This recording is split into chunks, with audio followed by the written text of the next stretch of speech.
Okay, last we left off, Haywire, you destroyed a family's livelihood. They deserved it. I even tried looking up, like, to see if I could find out who owns this place in real life. And But apologize to them. I, like, felt like I wanted to write a review and, like, try to get these people to name themselves. I was like, I even checked Google reviews to see if anybody, like, oh, Susan is so nice. She works the counter or whatever. It was a Hi, shame. Susan. We destroyed your diner in a game. Sorry. Right, exactly. And I'd do it again. Okay. Let's zoom over. So roof of the building caves in. Dino, what you experience is a bunch of rubble comes flying out the front window. It knocks most people who aren't, already floating and then falling into the sky backwards. You take cover behind one of the SUVs that has pulled up, and the rubble shatters out windows. You see a couple commandos have hit the ground and are not getting up at the moment. And then there's kind of a pause, and everything goes quiet for a moment. And then your hearing kind of snaps back in. You hear off in the distance, quite a ways, sirens. You assume that they're responding to the gunfire. Uh-oh. And you happen to glance over to the corner, back where kind of all of this started with a payphone that Haywire willed into existence. And you didn't catch it at first because you were too focused on Gray. But you see tacked to, the lower portion of this payphone is a flyer. And your kind of heart drops into your stomach, and then you get mad because all you can think about is the Fisher King talking about synchronicities. You see the flyer that you were, browsing Reddit and found it. Let me pull it up here. Have you seen this man in your dreams? Yes, and this man is staring back at you across kind of this rubble, just kind of gently flapping in the breeze. I refuse to give the Fisher King any sort of, oh yeah, you're right. Mm-hmm. No. This is just a coincidence in my mind. Okay. So you, after kind of tearing your eyes away from that, you look back in towards the building. You know that Haywire and Hayden and any other people that were inside are probably under some rubble there. And I think for you, this is kind of a Y in the road where you could take the route of going and trying to recover them, whether they're alive or not, you're not sure. Or you could get the hell out of Dodge by yourself. So what do you think Dino does? There's an option there, is it? No, Dino's going into the rubble. Okay. All right, so go ahead and let me pull up a character sheet, actually.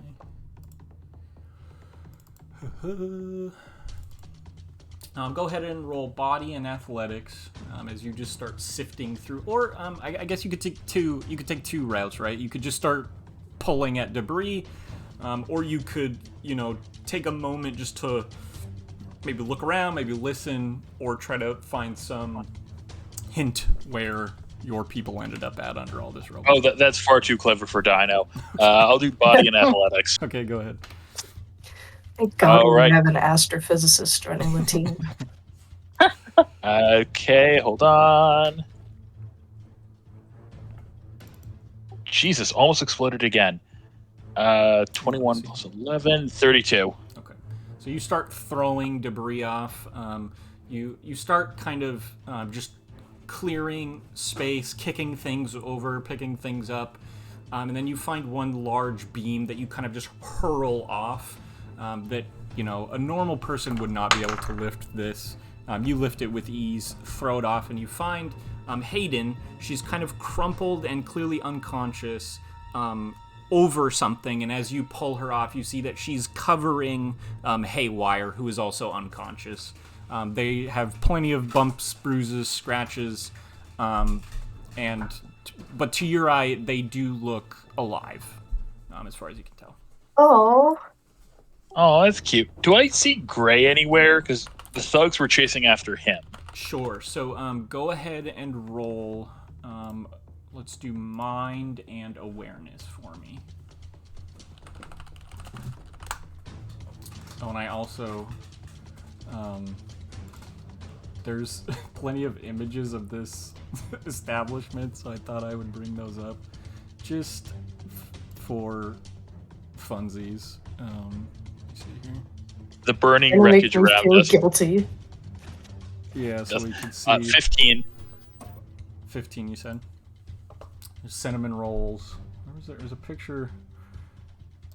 So this is the general layout of the place. Sorry, and you said 15?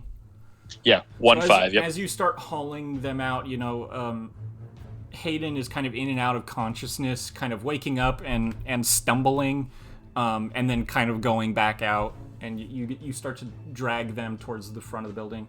You receive a text, and you have the wherewithal just to check it in the chaos. It's from a number you don't recognize, and all it says is...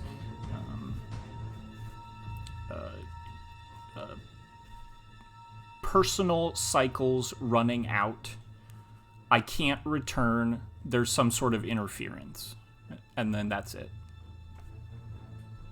Oh, he has such a way with words. It's... So, I'm going to try to, take them to, behind one of the SUVs, but can I, try to wake them two up? It's is Haywire still unconscious? What's going on? Yeah, so there? I think they're kind of in and out. They're definitely injured. I think, Haywire, it'd be fair to drop your body die to a D4. I think the same should be true for Hayden.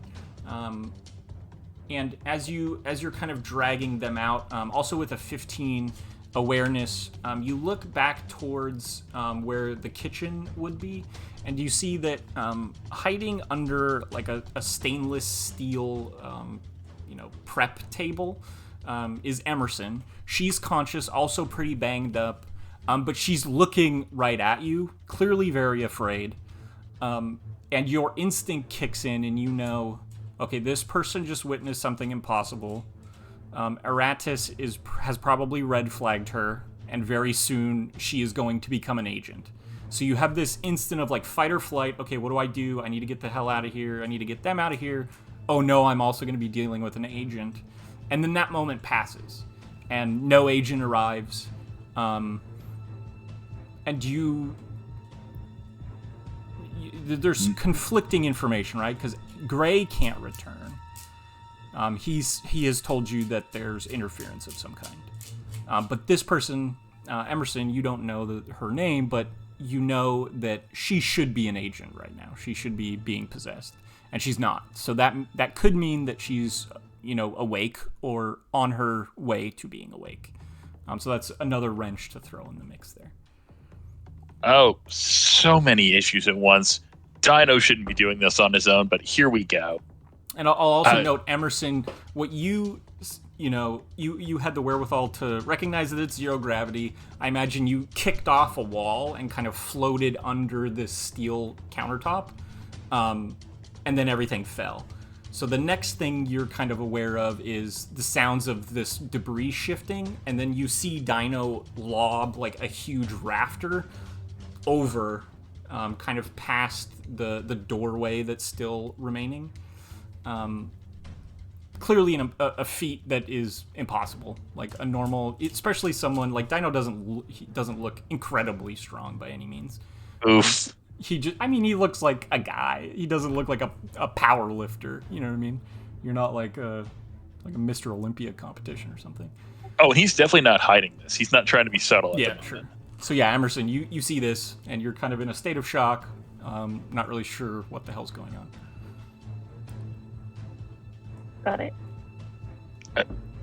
Dino just looks over at this person. Hello? You're seeing this, right? Yes. Right. Yeah, I'm just gonna like extend a hand. Like I don't want to be under all this trouble. Sure. Makes sense. Then come with me. Hurry! I think we might have trouble in a minute. Just come on over here to the SUV. You'll be all right. So Dino, Oh, you we don't kind have of escort trouble her, lifting anything out that she needs to crawl past. Hayden and Haywire are kind of laying on the sidewalk out front. Again, in and out of consciousness. Yeah. You have your sedan was out front, and then there's also two SUVs and Gray's SUV.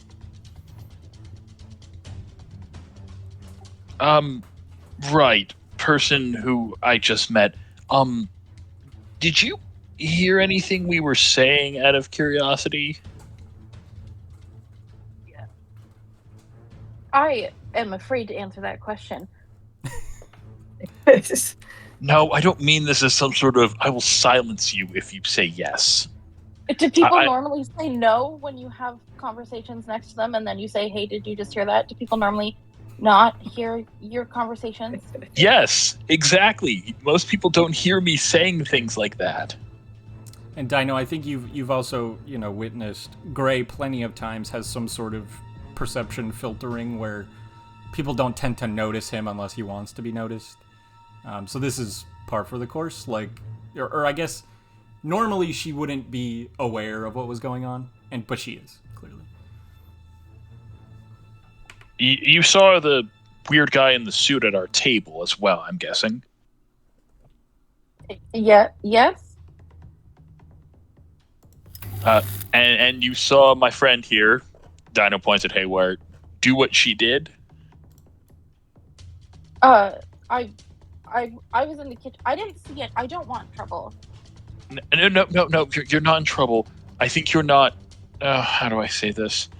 Like the normal person. Long story short, we need to get out of here before the police get here. And I'm not in trouble, but I need to leave before the police get here. Okay. Let me just. And I'm just gonna head for my car. Sure. Yeah. So she gets out. She starts stumbling towards her vehicle.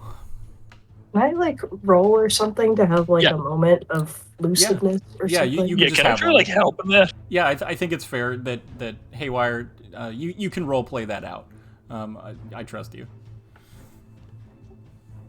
I think Dinah's been actively shoving Haywire just to add to that. Come on, get up.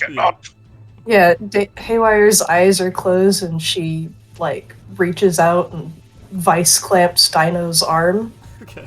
And just mutters under her breath, "Don't let her leave alone."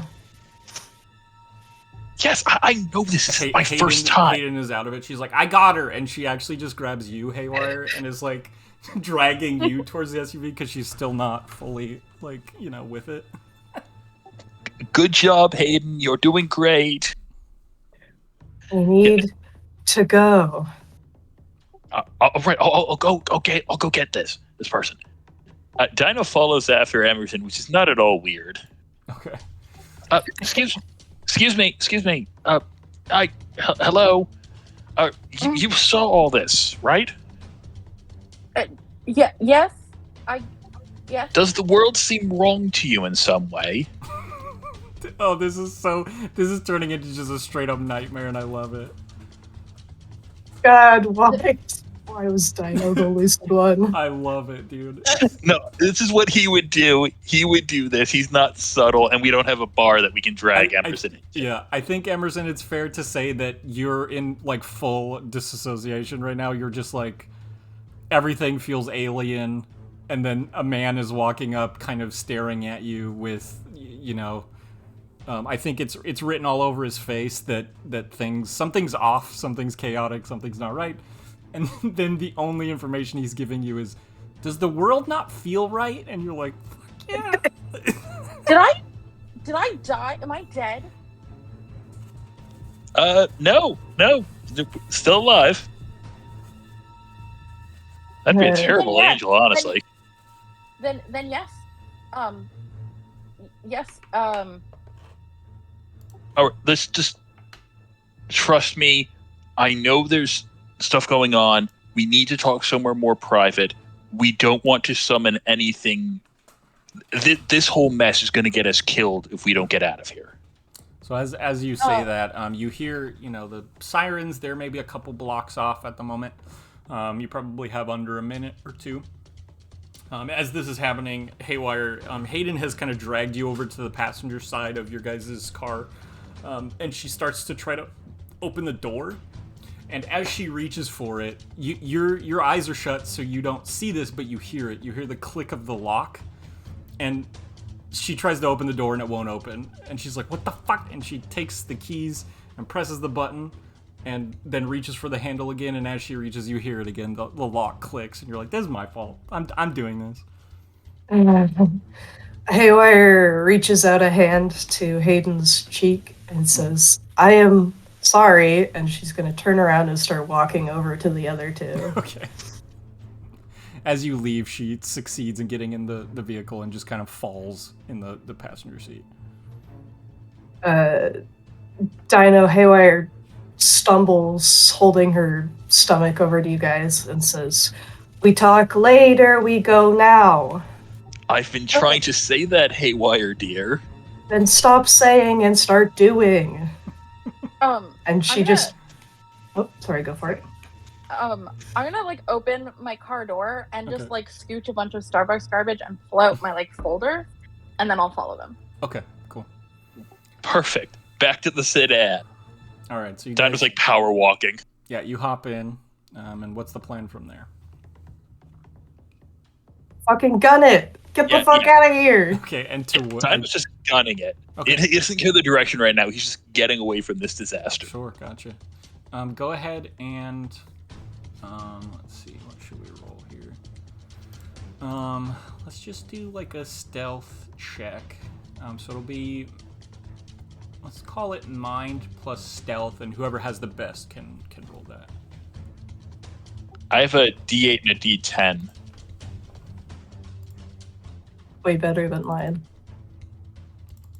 Very likely better than Hayden's as well. So sounds like it's you.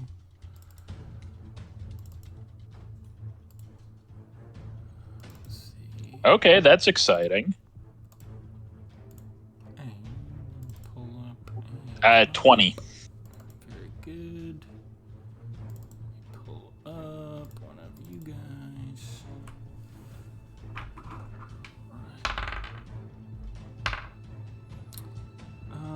Okay, so yeah, you beat them. So you fly out of town, heading north.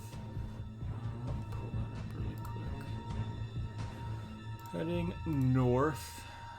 The police seem to be coming from this western direction across this bridge. You fly out of town heading east, and then the road kind of bends north, up some hills. I can even kind of do this to give you an idea. So up some hills and heading out north into just kind of forest.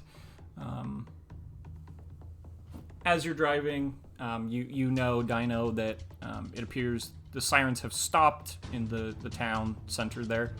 They don't seem to be pursuing you at the moment. You do hear some screeching of wheels. You might, at this point, wonder if that is the commandos trying to flee as well.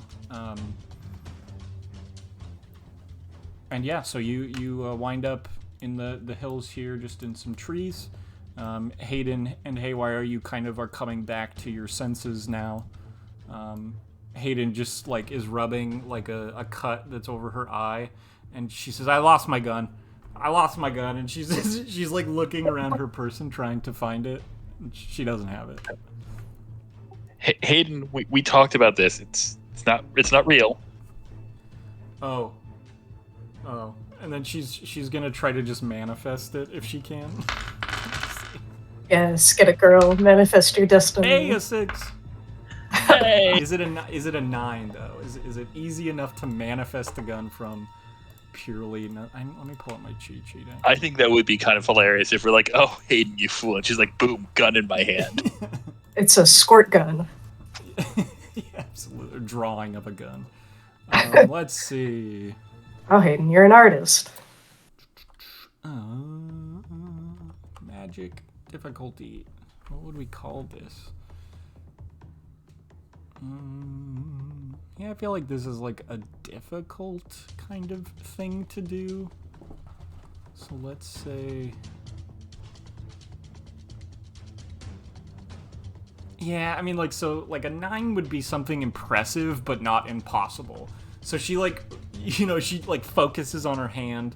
She reaches into her sweater pocket and pulls out just, like, an empty hand. She's like, no, it's not gonna work. She just puts her head in her hands and is just kind of rubbing her temples and trying to get her headache to go away. We'll work on that. I think, is there somewhere where you just pull over, or is we just still shrieking into that? No, I think you probably want to shriek as far as you can into the night, but then eventually I think you'll hit the border, so it'd be smart to pull over somewhere. Let's see. Is this a good option? Yeah, that's just about where I was thinking. Are we going in the direction of one of our compromised phones, or? No, unfortunately. It's No. the exact opposite. So we'll say that you Our pull compromised phones are in town. pull over in this little we had one. clearing here. Yeah. Again, it's nighttime, so just take that into account. So pretty steep hill. We pull over, there's some signage. That is the most terrifying roadside I have ever seen in my life. Oh, that's pretty. In the middle of the night? Yeah. It was a little steeper than I was expecting, but... Perfect for pushing people down. So Emerson, they bail out of the car on, you know, I don't know, what is that, maybe a mile or two out of town, on a steep hillside in the woods. Oh, I'm getting murdered. Yeah. It's fair to say. Also, you know, this one lost a gun. She steps out of the car, and then you see Hayden doing, like, math in her head, and she's like, we have an extra person, and is, like, pointing at Emerson. Do you guys see her? Yes, Oh, Emma. okay. Yes. Okay, good. And she just kind I see it. walks to the hood of the vehicle, like, rubbing her temples still. I think We can unpack that. Sorry, go for it. No, you see your thing. I was gonna say, I think Haywire is in the seat next to Emerson right now. Okay. And she's just been like staring daggers at Emerson this entire time. Oh god. Yeah, Dino spins around in the driver's seat just to also look. Hi. How, is this an abduction or? Why would we want you? Haywire. That's fair. That is No, but she's right. question. If somebody could explain that to me, that would be well.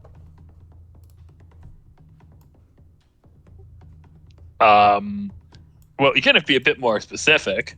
The building collapsed, the conversation. Did one of you just break physics? Oh yeah, Haywire can do that all the time. Is that weird? I'm kind of used to it. I didn't mean to.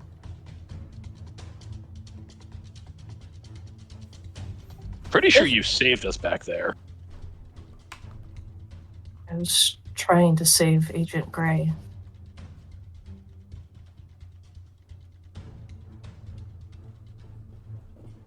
I think Yeah. Emerson is just checking for like hidden cameras at this point. Yeah. It's a demented game of candid camera. Do you have a name? Yeah, Emerson. Right, I'm Dino. I would say nice to meet you, but I feel like this is not the ideal circumstance to be making new friends. Can someone please tell me what just happened? It was my fault. I'm sorry. Did you like that diner? I've never been there before in my life. No emotional attachment? None at all? I'm. No. I'm here for work, I guess. I'm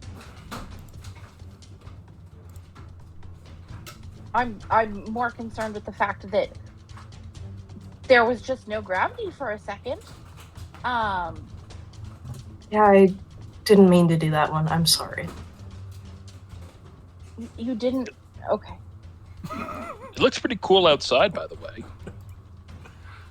It was more destructive than I meant to do, and I'm sorry. There's a weird mix of like guilt and like a very cavalier attitude here. It's very unsettling.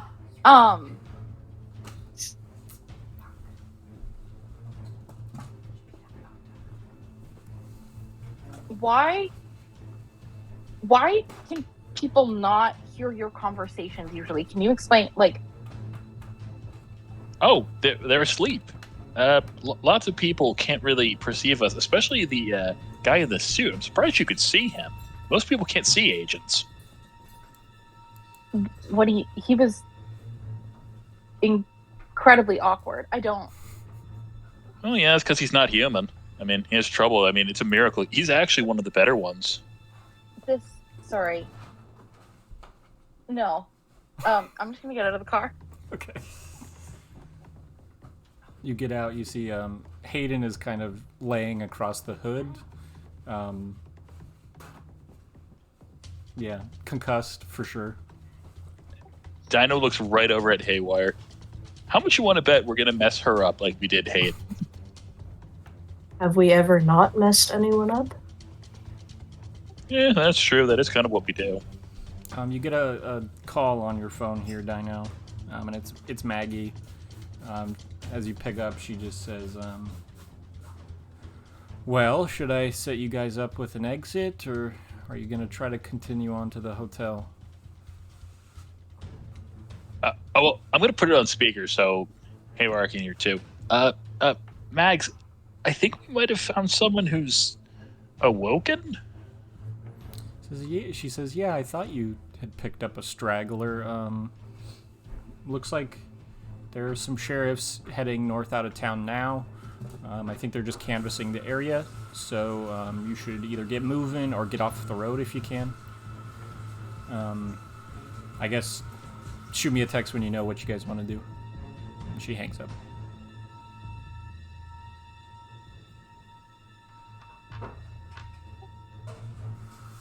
How far off the road are we? We just like right on the side, or yeah, I kind of imagine you just pulled off into this, little grassy area.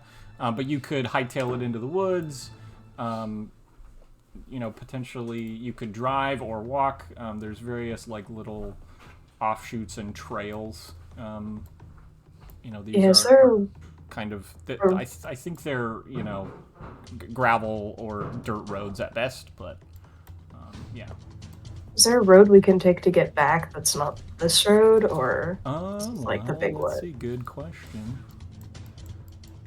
Yeah, it looks like there is one that goes along the river here that's up ahead of you. So you could take this left here, and it would wind back down the river, back towards like this. There's like a golf course here. There's the mine, which is like the major mine in the area. There's plenty of mines all over the region, but this is like the large one. And you would end up back on the main road and back in town, basically. So you could potentially, double back and, get in behind the sheriffs there. And I think Maggie would give you that play-by-play if need be. She'd be like, okay, go now. Are you okay with that, Dino? Yeah, I think that's the best idea. Okay. Dino's just gonna stick his head out the driver's side window. Hey, everyone! It's time to go. Everyone, get back in the SUV. Come on now. All right, so you guys hop back in. Emerson, what do you do? Hayden just kind of follows that directive and gets back in. You're on the side of the road. You vaguely hear them having a conversation on the phone, and then the directive is to start going again. I'm just gonna go back to my hotel. Just wanna Thank you. walk? Okay. And just start walking. Yeah. Okay, so she starts walking south along the road. Absolutely not. Haywire is going to leave the car and go after her. Okay. So, Emerson, you hear Haywire kind of clawed after you. Haywire, what is your overall stance at the moment? How would you describe your, I don't know, your drive? So this is a new person that she potentially has to protect. I think she's unsure of how useful she's going to be, but people are more useful when they're alive. Sure. So I think that's about her whole shtick right now. So yeah, Emerson, I think what you see walking at you is like a pretty young woman that moves with quite a lot of purpose. She seems really dangerous, but she doesn't seem overtly threatening in the moment, and she's just walking up to you.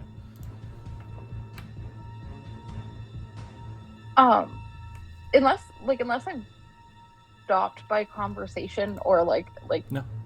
physically stopped, I would keep walking.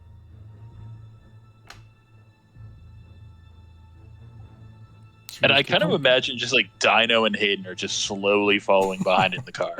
in reverse, like reverse lights on. Dino sticks his head out the window. You know they're going to track you now, right? Who is they?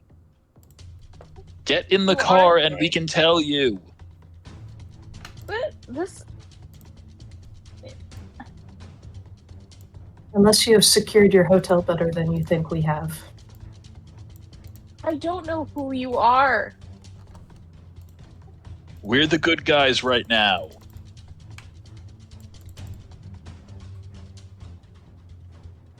You know, you all sound just absolutely bananas right now. I guess we could make a roll of that. Dino, go ahead and roll mind and persuasion. And Emerson, you can roll insight and mind. Well, that's gonna be the.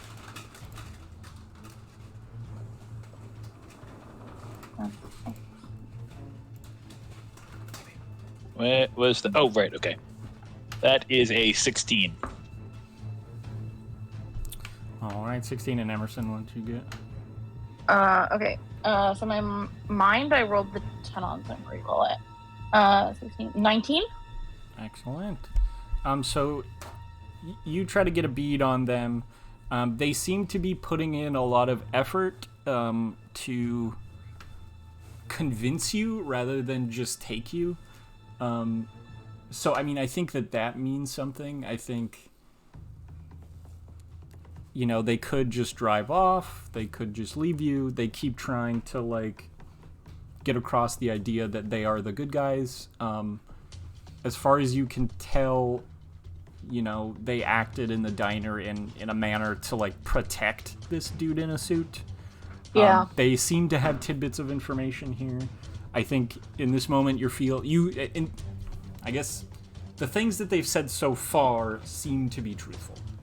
They're definitely not the whole truth, but they're not, like, ill-natured. I will have you know that my ex-girlfriend made me fill out one of those if I go missing kits. And that this will be an international issue. And I will get back in the vehicle.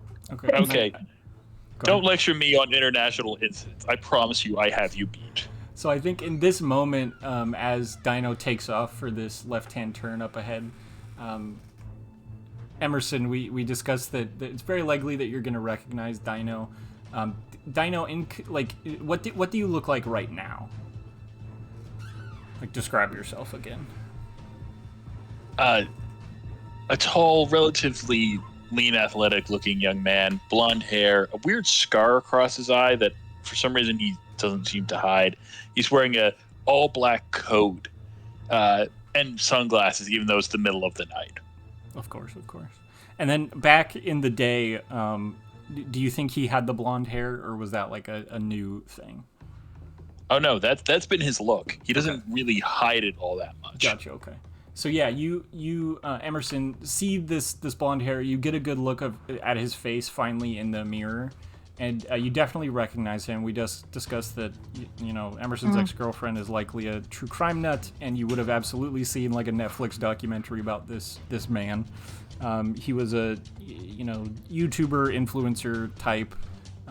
He had a group of friends that regularly posted videos breaking into like historical structures, haunted locations, things like that. They were kind of urban explorers. And specifically in this moment, you remember this documentary is basically about this group going to an insane asylum, and then Dino allegedly went insane and killed everyone else in the group. And then fled the police and was, there was a manhunt that never caught him. And you specifically remember a shot of Dino hanging off the Tokyo Skytree, which is a very tall building in Tokyo. And you remember seeing over, the period of this shot, a drone kind of flies inwards at this building, and you see Dino kind of hanging off the top of it, looking down. And throughout the building, there are multiple other people being chased by, police and firefighters who are like also scaling this building, trying to get them off. And you just remember seeing Dino and his blonde hair as this drone flies in, gets right next to him, and then he dives off and parachutes away several blocks to escape capture. And some of the group get captured, and then some escape. But it seems Dino was the first to the top, and so he won, quote unquote. And so it just clicks who this person is all of a sudden. I don't know if that's good or if that's bad. Well, and also his real name's Nate Strickland, which I feel like she would also know. Sure. So, yeah, The Strick Pack. Mm-hmm.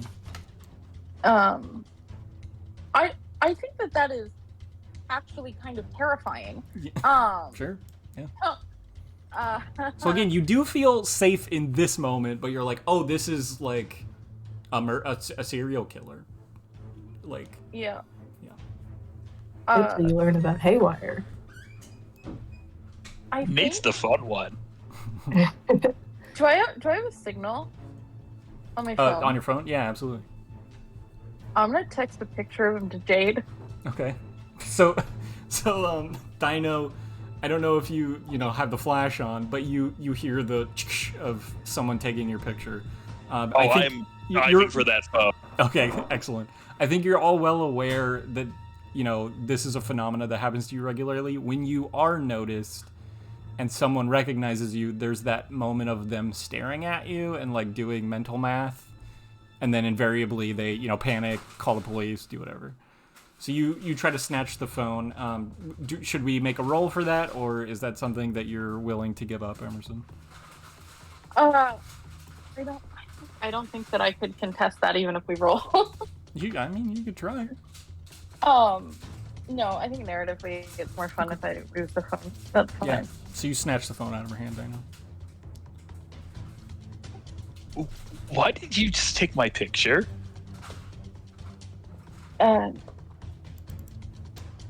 My ex is a big fan.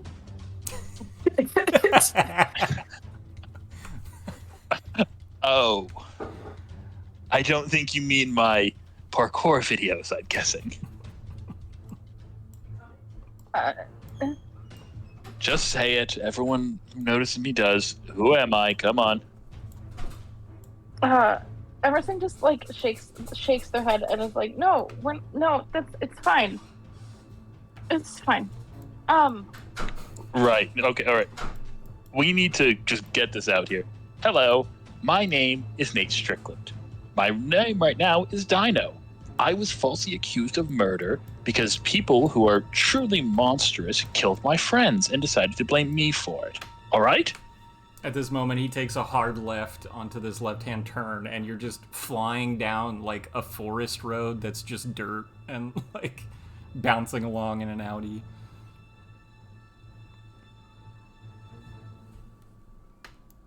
I like it when you're the one recognized before me.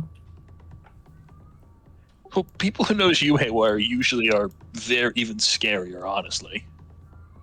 That's why I like it when they recognize you first. Okay. So, I'm just taking stock. I'm in a car with definitely not a murderer. You can casually bust physics whenever, and the stars aren't real. So there's that. The stars aren't real? Oh shoot! What? Okay, I just confessed to you that I'm not a multi murderer. Come on, you can tell us what you mean. We'll probably believe you, honestly.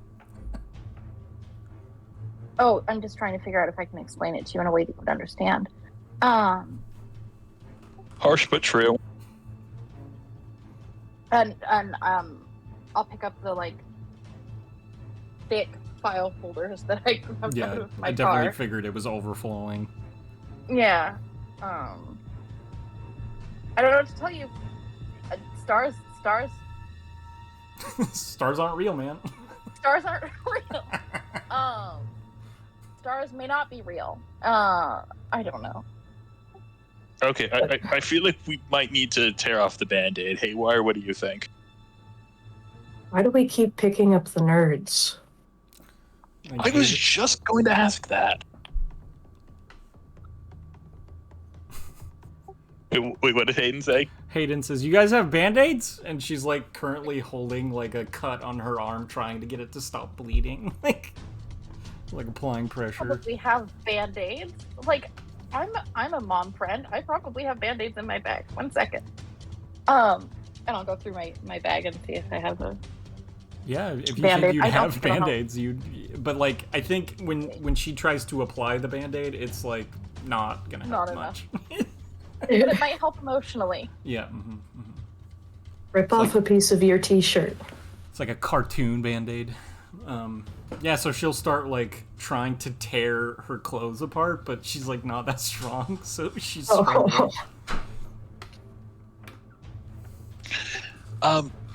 Emerson, I kind of feel like I need to say this. What if I told you none of this was real? Not just the stars, everything. That would back up my research. Love that. Okay, taking it better than I thought. You like computers? To what extent? Not As that kind in- of nerd. Okay. I think we just need to say this. Emerson, none of this is real. This is a creation. Hayden says, it's like that one movie, you know, like the with the Terminators. They're robots. There's robots, but they're like Hayden, she let's just not. kind of trails off. So sorry. Are you saying we're in a simulation? Hey, you got it in one. Exactly. Okay. I think I'm just gonna like fish out like a pen and start going through my folder. I like it. You start. Hold on, and like Hayden, you like turn her around so you can use her back to like start writing on things.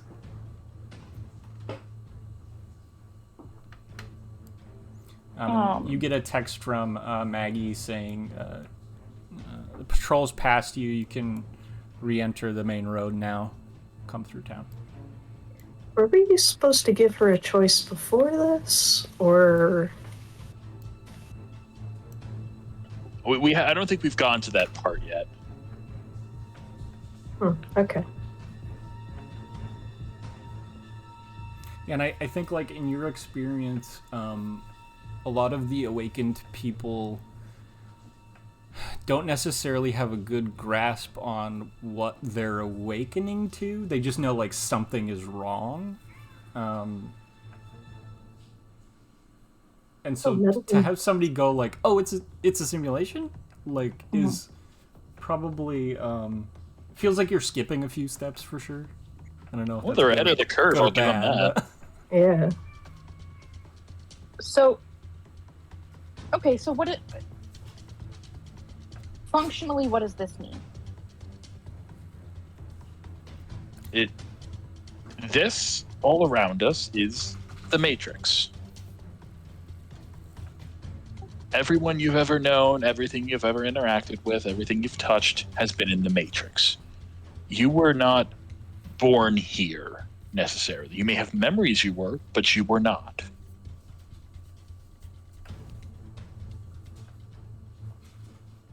Okay. All of us actually live in pods, and we're being harvested for our life energy.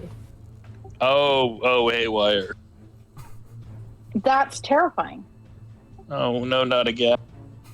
She likes it straightforward.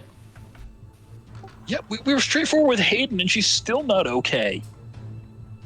Hayden is into bees. Hayden gives you like a gesture. Hayden says, How do I don't know about you, Emerson, but I was not surprised to hear that the world had ended. Hayden! She says, I guess the only surprise was that like we didn't realize it. And she just kind of shrugs. Hayden doesn't get bees anymore in the real world, but stars do still exist. Not that we can see them. But they're out there. That's reassuring. Hayden says, have you guys ever flown above the clouds? Not particularly, because that's usually a fun way to get the machines to kill us. She just kind of nods. Right. Okay.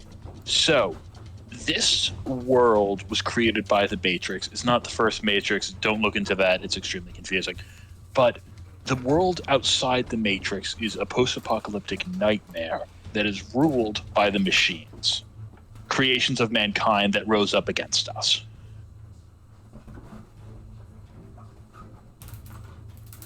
They created the Matrix, as Haywire explained, to harvest humanity for energy.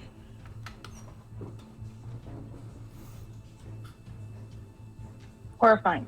Do you have documentation on any of this that I could possibly? Love that. You want to see it? We can get you out of here. I mean, if it's not real, then there's no harm in saying yes. And if you're lying to me, then that doesn't mean anything. Anyways,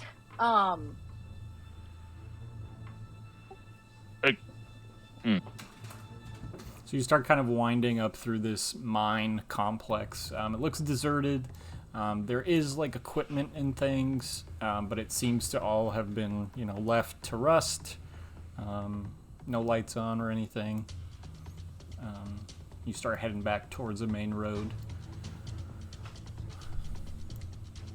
So, the thing is, Emerson, most people don't know it's fake. Have you ever heard of the allegory of the cave? Oh, yes, I had to take a first-year philosophy course.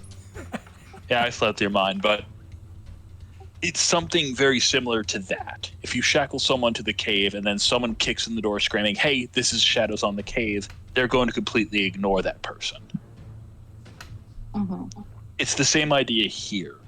That's why you could hear us talking with Agent Gray, who, by the way, as I said earlier, is not a human being. He works in the Matrix.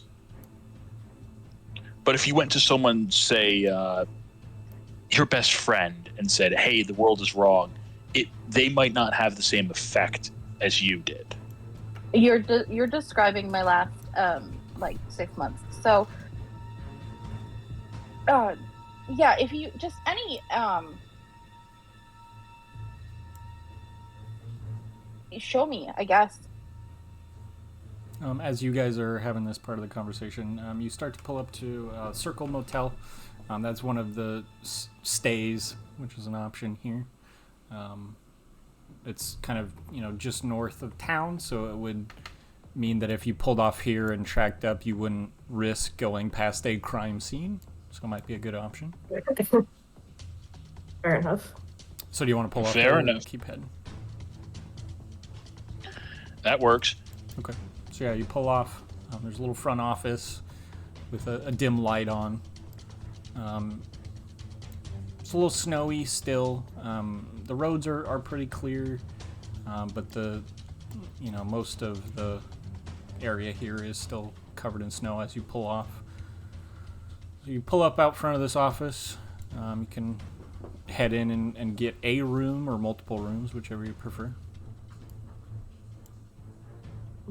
Before we go in, Haywire spends a second just glaring at the motel and just mutters under her breath, "Don't try anything." And then I think soon Hayden's we just go going to in. stay in the car for now. Yeah, I think we should. I think one room should be fine, right? How big are the rooms? Pretty small, I imagine. I wonder if there's any pictures. Yeah, so it's more. Here, you can see. Oh, it's not going to come up. That's interesting. You just see a white screen, but on my screen I see a picture. Let me see if I can open it on Google. What a big room. It's so spacious. Oh, yes.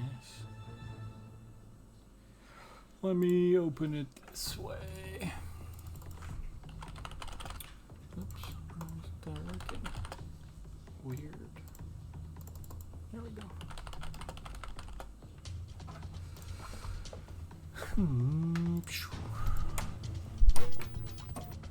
Pictures. Got a little front office there. That's the accommodations you're looking at. So you guys purchase a room with counterfeit money? I mean, it's coded for sure, but so it wouldn't it's not real tender, but pay for a room, they give you a key. You guys walk in. It's a little simple. Rustic, maybe, if you want to call it that. And you notice Haywire and Dino carry a couple black plastic kind of suitcases in with them, and lay those next to the bed. Dino, Haywire, you know that there's equipment in here basically to compromise the phone in here, and then some technology that allows you to upload in cars, weaponry, that sort of thing. Hayden, listened to the operating rules that Maggie informed her of. She puts a "Do Not Disturb" sign on the handle out front so that you make sure housekeeping doesn't discover a bunch of weird technology in your room.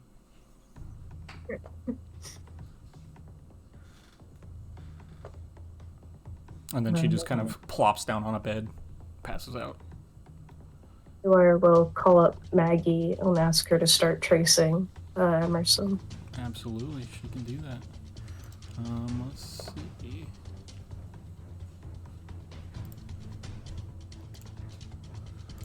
I gotta make a roll.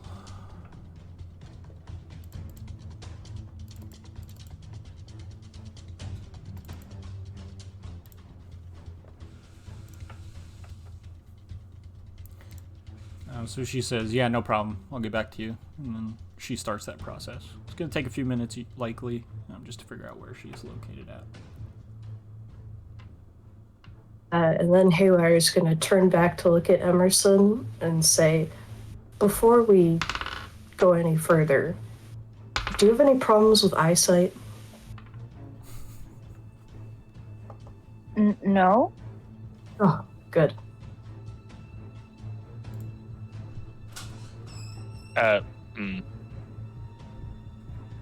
Right, so Emerson, just to warn you, this isn't something you can ever really go back from. You can't go back to not knowing any of this. You understand that, right? Hayden snaps. feel- She's still in a laying position, and she snaps and she says, "You have to say the bit about the family members. You guys really buried the lead on that one." And then she passes back out.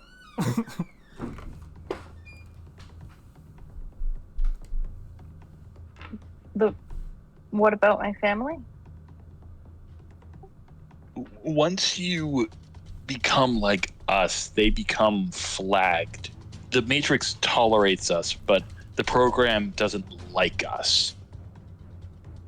So if I went to go check on my brother, the agents might show up to try to kick my teeth in.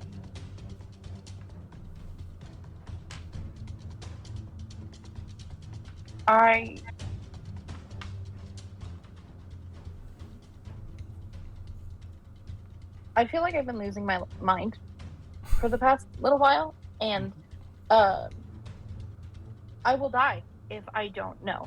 So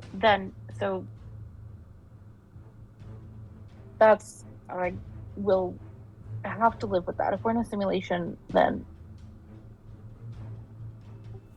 Out of curiosity, what were you working on that was so problematic? You said the stars aren't real. How did you come to that?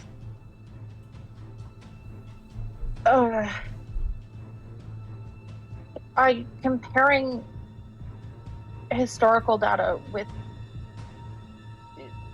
data that we have now, things just have changed in ways that don't feel like human error. It doesn't feel like someone made a mistake. It feels like the changes were intentional. I feel like I'm going crazy. I can show you my files if you want to, but it did take me several years of university to get to the point that I'm at now. So I'm pretty sure Mags can understand that. And I think you just, you probably just tap your phone to this folder, and instantly it's uploaded to Maggie. And I think you guys can't see this, but as she starts to go over some of this data, she's like cheering in the in the hovercraft, like clapping and like running around in excitement. And then Hayden says, yeah, you might feel like you want to know, and you might die if you don't, but you also might die if you know, because it seems like this is a very dangerous life. And she kind of just gestures around. Like, it seems like we're constantly in danger. Based on today, it seems like I might die anyways. Hayden just kind of thinks about that and nods.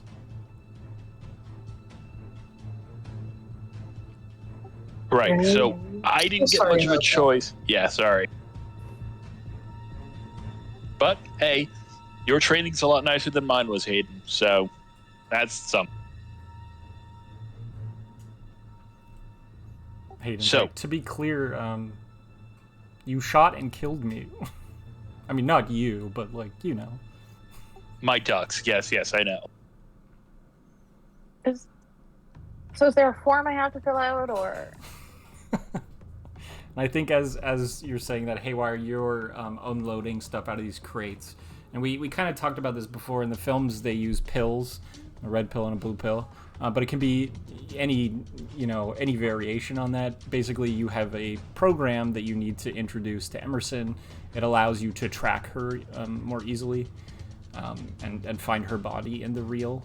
For the Fisher King, this took the form of like a chalice with wine. So you drank the wine, and then it basically lit you up so that they could track you. But we in the past, I think we just went with the pill. But did you guys have any ideas about what that might look like for you guys? We come up with a unique one for each person we free. Absolutely. Because I think it would be really funny if we gave her like a red button that said launch or something. I was thinking like a Starbucks cup. We can do Press both. here to be free.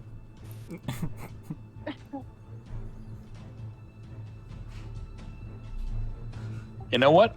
Haywire should choose what it was. I've always wanted to do this. And then she's like scrounging around through some boxes. And she's gonna pull out like one of those panels that you see in sci-fi movies that all the spaceships have, and they have all the buttons. And then there's like one big one in the middle. It's a red button and it says launch, like a spaceship. And she's gonna present it to Dino and say, what do you think? Perfect. No comment. Perfection. No notes. She's into space, Clever.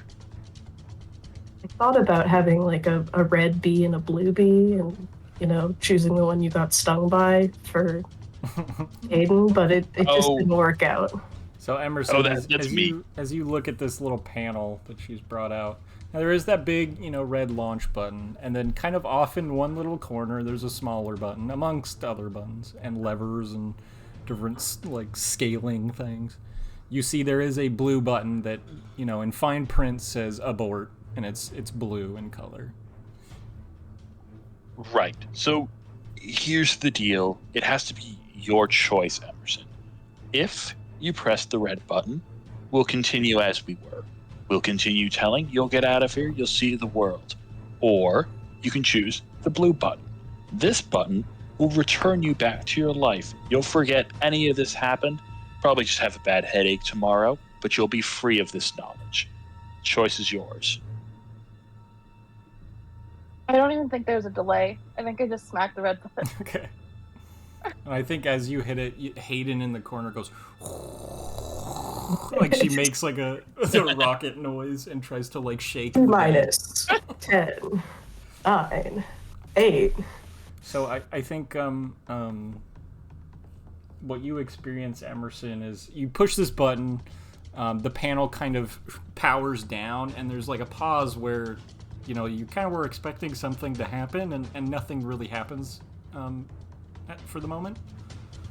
Haywire goes back about her business, setting up, what look like just very strange computers, and she's hooking things up to the phone in the room, and kind of tucking it in under this lamp. And so there's this weird little console she's setting up and hooking things up. She takes the phone off the hook and places it on like a receiver on her computer, starts to boot things up. And Dino, I think you're probably just checking out the window. You see more sheriff's vehicles fly by heading north. And then they eventually, come back towards the town. And Emerson, you're kind of just left sitting there for the moment. Yeah. I think you're just like probably looking at this very strange artwork on the walls. This is the zebra print, leopard print bed It's sheets. very Savannah themed. Interesting choice. Out of all of the things you could simulate, It's very interesting, very interesting. And then I think those patterns start to kind of run together. The walls start to breathe a little bit. I don't know if you're inclined to psychedelics, but you're probably feeling a little bit like that. Like things start to just kind of ebb in a strange way. And I think the standout thing is, one, the other people in the room don't seem to be experiencing this. And two, they seem to be divorced from it. So while everything else is kind of swimming and ebbing and breathing, they, in stark contrast, are unmoving and unfazed by this. So, how you feeling, Emerson? can I just want to touch the wall.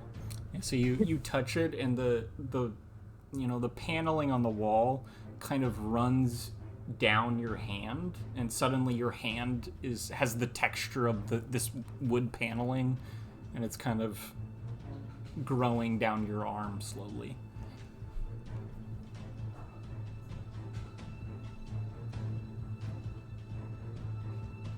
I'm gonna pull my hand back and just inspect it.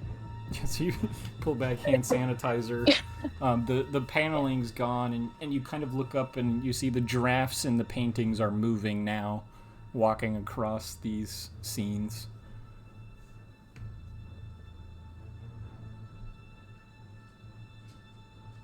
I've always wondered what this felt like. Oh, right. You never went through this, Haywire, did you?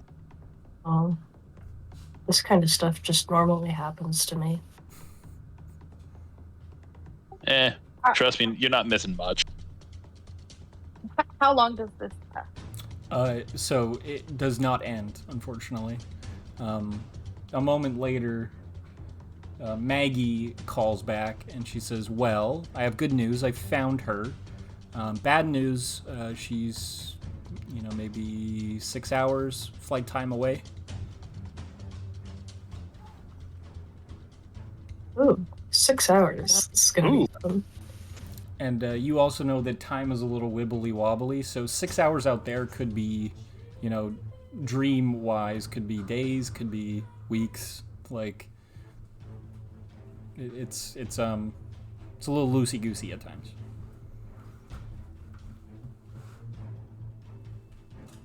Oh, for reference, Emerson, Maggie is trying to find your physical body. That's what she means.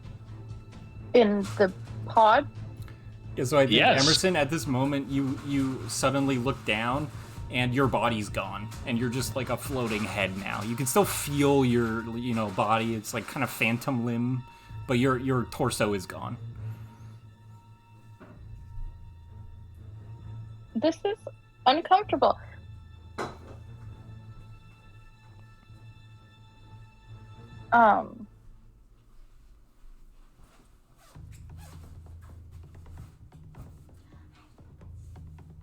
I get the sense this isn't something I can just sleep off, no? No, we're literally untethering you from the Matrix right now. Got it.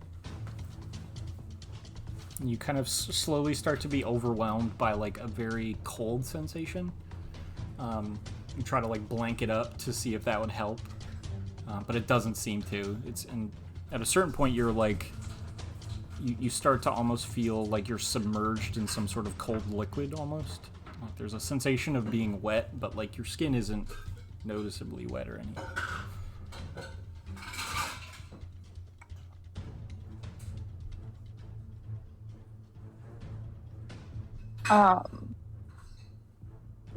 This terrible. So when I asked if there was something I could sign, maybe for the next person, and you could just warn them about this experience, that seems prudent.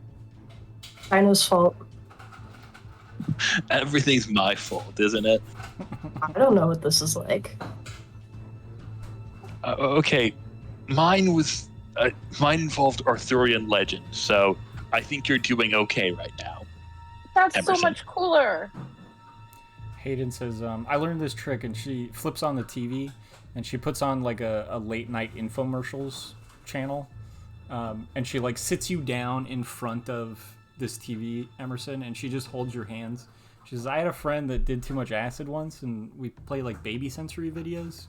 I don't have any of those, but like just watch the infomercial, and she just starts kind of like holding your hands and like sitting with you.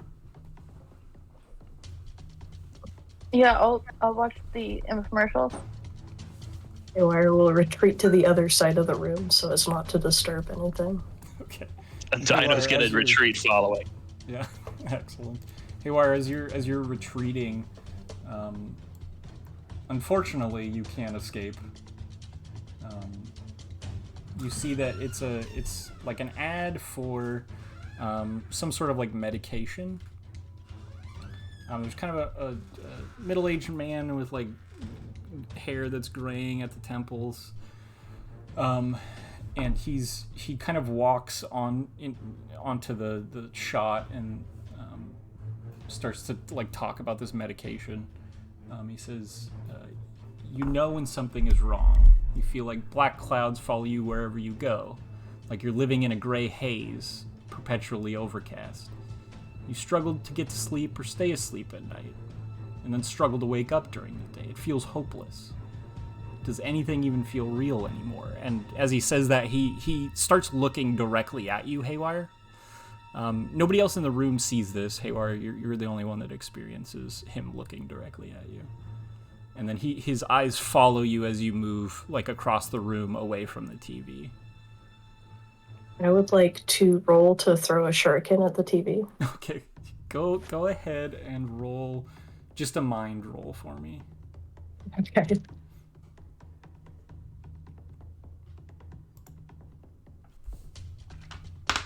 Okay.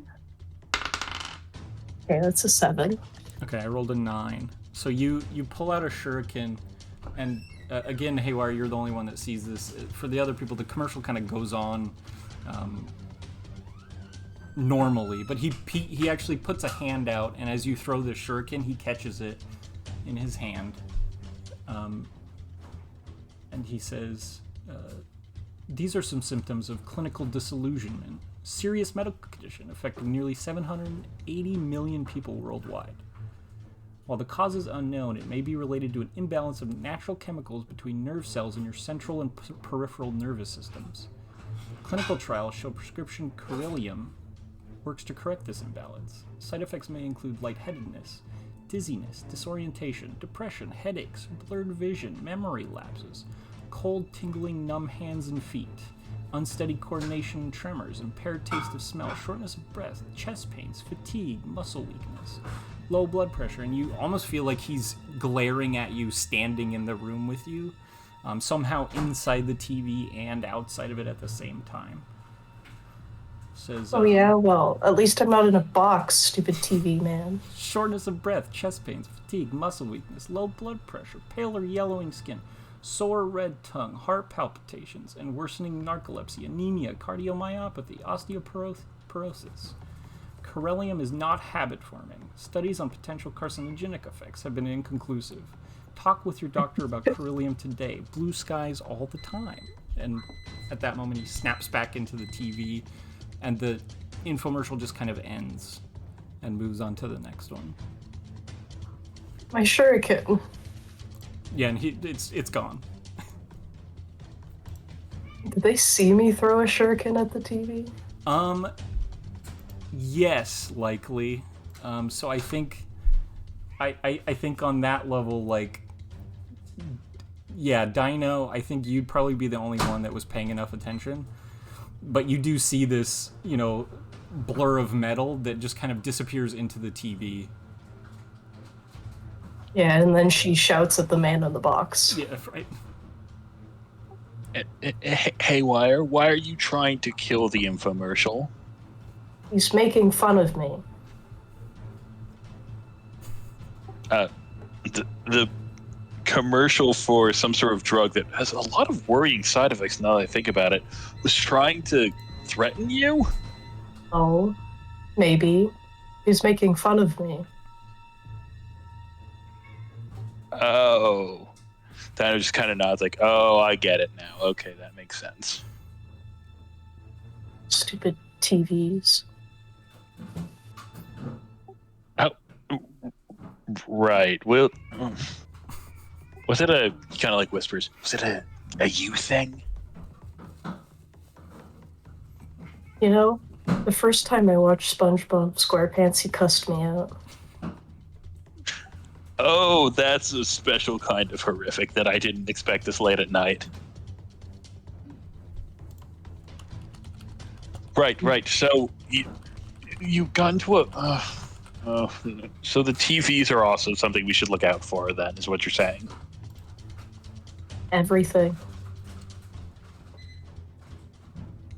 That's true. Right, but Emerson, how are you feeling? Are you still a person? That requires further definition. We don't have drug commercials like this in Canada. Really? Yeah, only in this country, only in America Yeah. and New Zealand is this legal. That. It's fucked up, yeah.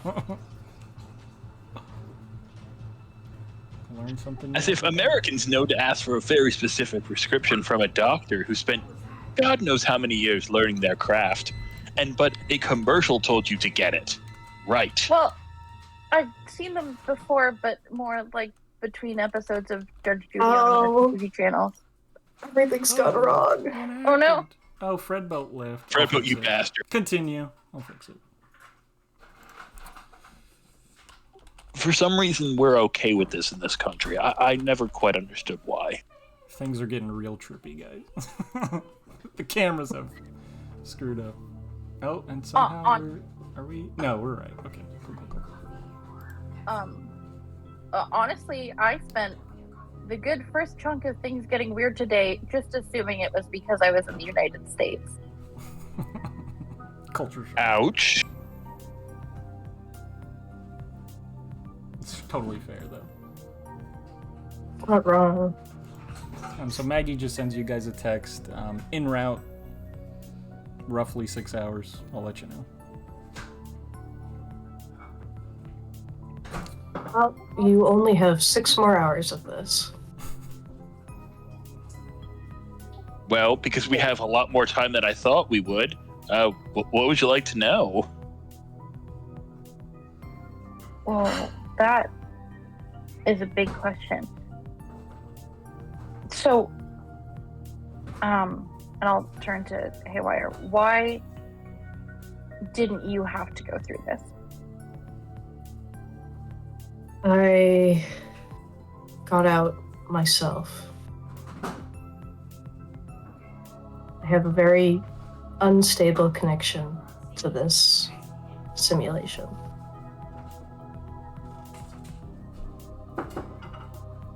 Got it.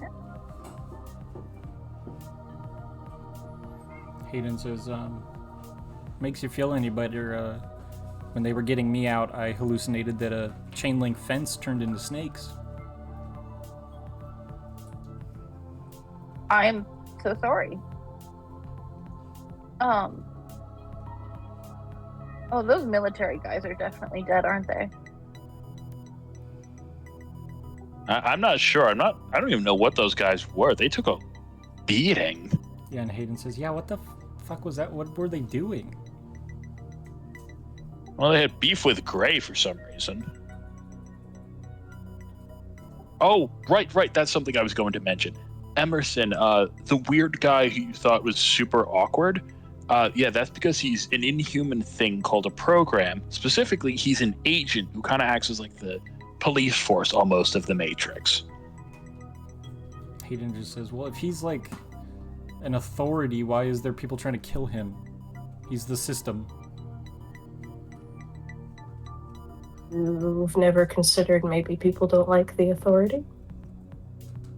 I mean, yeah, I thought that was us, though, right? I heard we used to be a lot cooler once upon a time with our fight with the machine. But the fact that Gray was on vacation, I feel like we probably need to unpack that with someone.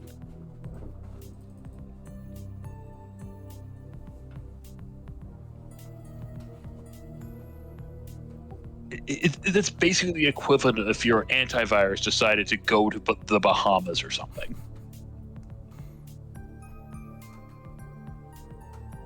You never had to install a new game and like your antivirus was killing it for some reason, so you had to turn it off? True. It's a very niche experience, I guess. I've had it happen before. And you really don't carry documentation on this. I feel like you might want like a handbook or something. And when my hands feel more real again, I will be taking notes. Hayden says, yeah, there's a distinct lack of paperwork in the apocalypse. Kind of, bookkeeping goes out the window when the world ends, right? And if I came up to you with a booklet that said, hello, the world is fake, here you go, the agents would swarm on us and tear us to shreds for that. Hayden says, yeah, Right. like, if you just tell people, like, didn't Maggie say that, like, most people just die? Like, it's not like... Or become an agent. Well, she kind of, like, nods. Horrifying. Oh, trust me, we haven't done the agent training with you yet, Emerson. It's gonna get weird. What does that entail? We try to see if you can survive against a heavily weakened agent, and even then, they're stronger than the average person, by far. Great. Great. Like, Do you have any fighting experience? Do video That's such a games haywire question. Which No. weapons are you skilled in? count? Absolutely not. I was on a debate team in middle school. these people sound like they're maybe not up for a civil debate. Not usually. I've known a machine or two that loves to talk.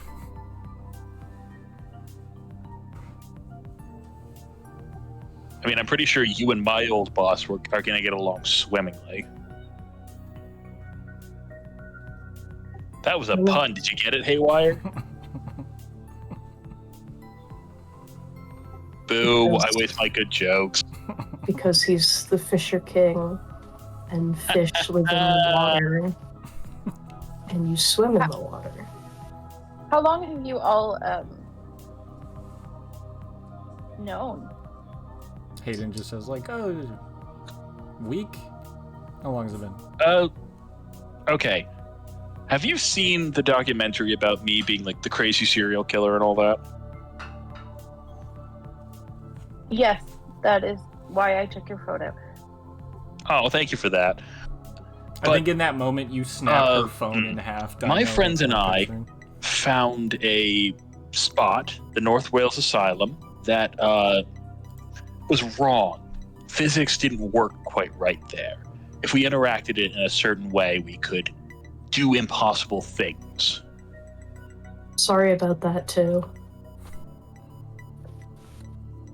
Yeah. It kind of imagine what, like, Haywire did, but a more localized effect. And long story short, we recorded videos, not knowing that would summon the agents, and yeah, that's when I learned the world was fake.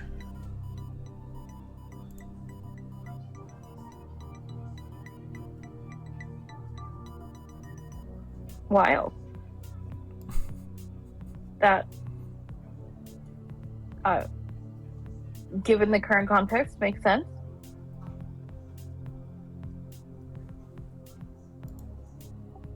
And Dan just kind of looks over at Haywire like, do you want to tell your story? I don't think I actually realized the world was real until I was 9 or 10. So it was kind of hard to think it was fake.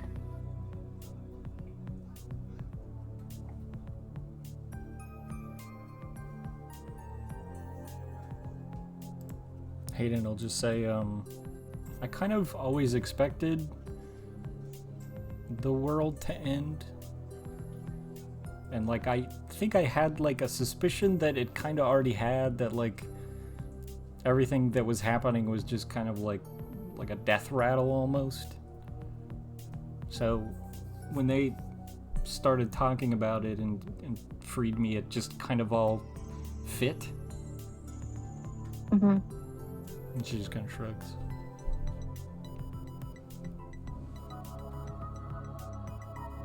And have you all been working together the whole time? Hayden just kind of thinks about it, like, nods, because she's, again, only been awake for a week or less. Or a couple weeks? I can't remember. A couple weeks, maybe. I know Mags and I have only been working together for about a year now. A little more. I think so. I think about a year. Follow-up question, what do you do? Like, why were you there?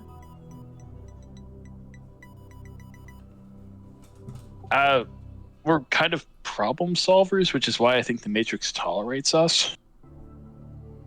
And I think, like, one of your main duties is undermining the system, so that means, killing vital programs. Haywire, you probably have the most experience in that. It can kind of take on any form you would like it to, but it's basically counterculture. So rectifying unfair situations in any area that you wish. We're problem solvers and problem creators. Exactly. Hell yeah. Hell yeah. Fuck.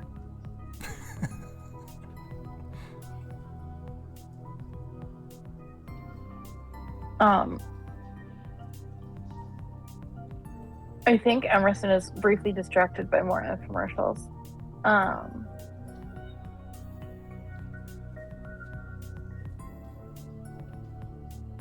And you're sure I'm not dead?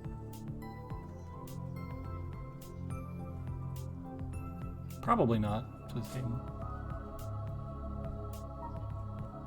Okay. I think Haywire has finally removed her beanie at this point, so you may be more likely to recognize her. I don't know. Yeah, so Emerson, you get a good look at Haywire. Similarly, you're like, I know I've seen this person somewhere. I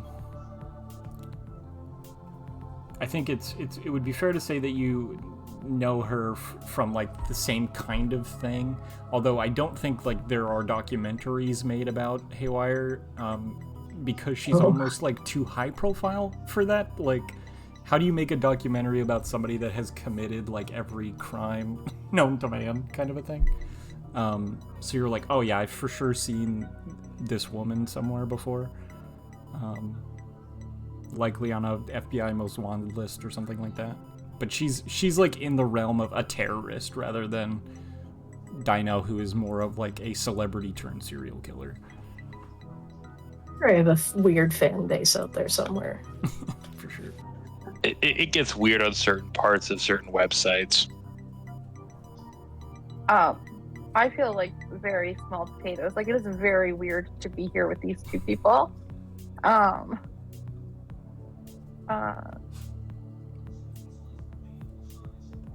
Hayden says, I was a beekeeper. I just like harvested honey, planted flowers. These are so important. These are so important. And her face just falls. And she says, yeah, they were. Oh, She's still right. over that, huh? She just shakes her head no.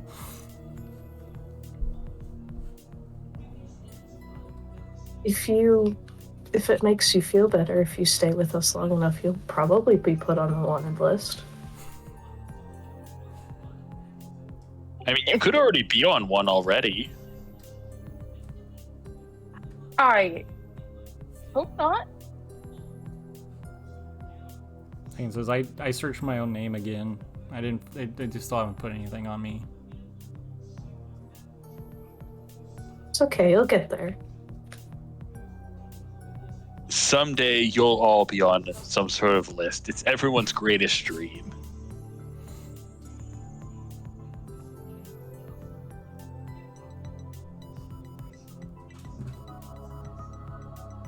How many hours has it been? I'm like None. So like we willing can, the yeah, we clock can fast to forward. go You go through a very violent trip for a good portion of the night. I think we'll go to a little vignette in the preceding days, away from you guys, back at the farmhouse. Kind of a middle-aged man, walking, through town during the morning. He has a metal cup of coffee in his hand. If somebody were to smell that cup of coffee, they would for sure get just like a little whiff of whiskey. He walks up to the street corner, kind of in his morning routine, not really paying much attention. He looks down at a puddle of melting snow in front of him, and he sees his own reflection, and there's just like a moment of disgust in his face, and he pours his cup of coffee in the reflection, kind of dispersing it. And then he looks up and sees that the farmhouse cafe is just rubble, and there's crime scene tape around it. There's two deputy sheriffs standing out front, and he just looks puzzled for a moment. And he looks over to his left, and there's a little girl, maybe 4 or 5 years old, and she's just kind of standing out front of this post office. Her dad is inside, doing something, and she's just kind of looking over at the rubble. And she looks up and says, "Oh, hi, Mr. Cooper. Good morning." And he says, "Good morning." And the little girl like points and says, "My dad says it's a false flag." And the older man just kind of like nods and has like a surprised look on his face. And he says, do you know what that means?" And she says, "Yeah, it means it's fake." And he says, "Oh. And who faked it?" And the little girl says, "Oh, I don't know. He just says they." And Mr. Cooper just kind of nods. And at this point, the sheriffs that are across the street have seen him, and they call over to him and they say, "Buzz, come take a look." And Buzz kind of looks up at them and kind of shakes his head, and he says, No, I'm gonna go back home." And the sheriff say, "You know you want to, just come over here." And so he kind of hesitates for a moment and then crosses the street and just starts kind of looking over the rubble. And he looks back towards the post office and then back towards the rubble. And he says, "What the hell happened?" And the sheriffs say, "Oh, the Newport boys have already been through. There's some sort of shooting last night. We impounded one of the SUVs here." And Buzz says, "Well, how much shooting did they do to knock an entire building down?" And the sheriffs just kind of shrug like, "Oh, fucking no." And Buzz says, "Well," and he again looks back towards the post office and he says, "Well, whoever they were shooting at didn't shoot back, it looks like." And then he looks back towards it, and one of the sheriffs says, "Look at this," and he pulls out of his jacket a Geiger counter and turns it on, and it starts to blip just a little bit. He says, "The whole foundation is irradiated." And all three of them kind of nod, and Buzz says under his breath, "Just like LP was." And they all kind of agree. And Buzz says, "You haven't told the others, right?"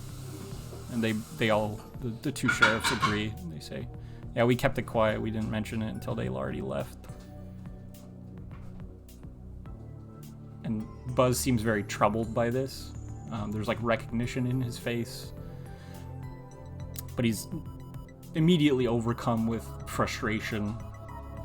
And then walking up the sidewalk, kind of not really paying attention, is a young woman, maybe early 20s. She's carrying like a big saw in her arms, almost like a baby. And she has like a sweatshirt on and a hoodie pulled up and like a little a beanie on. And she almost like absentmindedly just walks past them and goes to like enter the farmhouse cafe. There's still like the remnants of a door that like has no door. It's just the door frame. And she goes to like enter, and it's almost like she just now notices that it's not there anymore. And she like turns and faces the other three men. And she says, "I guess I'll go get coffee at Frank's this morning." And she like waddles past them on down the road and around the corner. And Buzz kind of looks at his empty coffee cup, kind of upset that he poured his out. And we can go back to you guys. Morning comes, or early morning comes. You get a text from Maggie that probably wakes you guys up. She says that she's nearing the destination in the next few minutes. And we can prepare to further traumatize Emerson. And Hell yeah. I think we'll take a little They can break. handle it. Oh, absolutely. We'll take a little break there just to hit the bathroom, get drinks, that sort of thing. Sick.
So,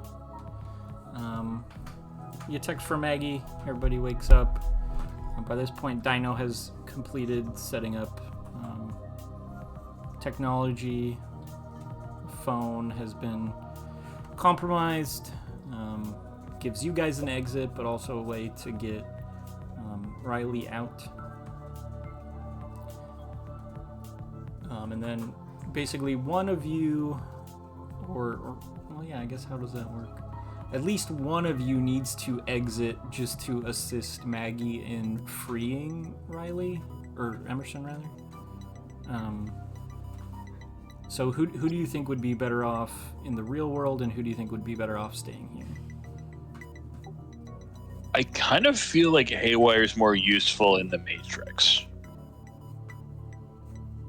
I don't know. What do you think? As long as I don't royally fuck stuff up. Right. Yeah, I'll say Dino's willing to be the assistant. Okay. So Dino, you let Maggie know that. Emerson, you're still, tripping. You probably had trouble sleeping, so now you're also exhausted. I imagine, like, anytime you tried to lay down, it was as if you were at sea. Like things just started ebbing and flowing.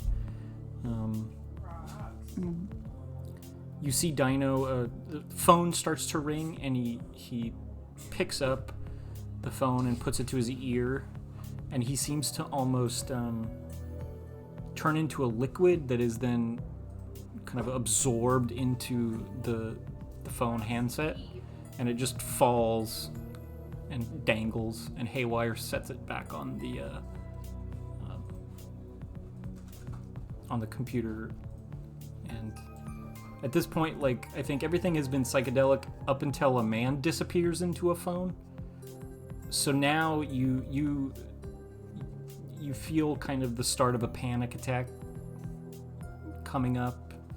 It's hard to control your breathing. All of a sudden your lungs start to burn, and they're also tired, like you've been running a marathon. You feel your body getting really heavy, and you struggle to even like lift an arm anymore. That cold feeling comes back, and everything starts to take on kind of a red hue, as if there's some sort of red lighting. You start to hear your heartbeat pounding in your chest, and it starts to speed up and speed up and speed up. And then at this point, Dino, go ahead and roll me an awareness and a mind for me. All right. My favorite roll.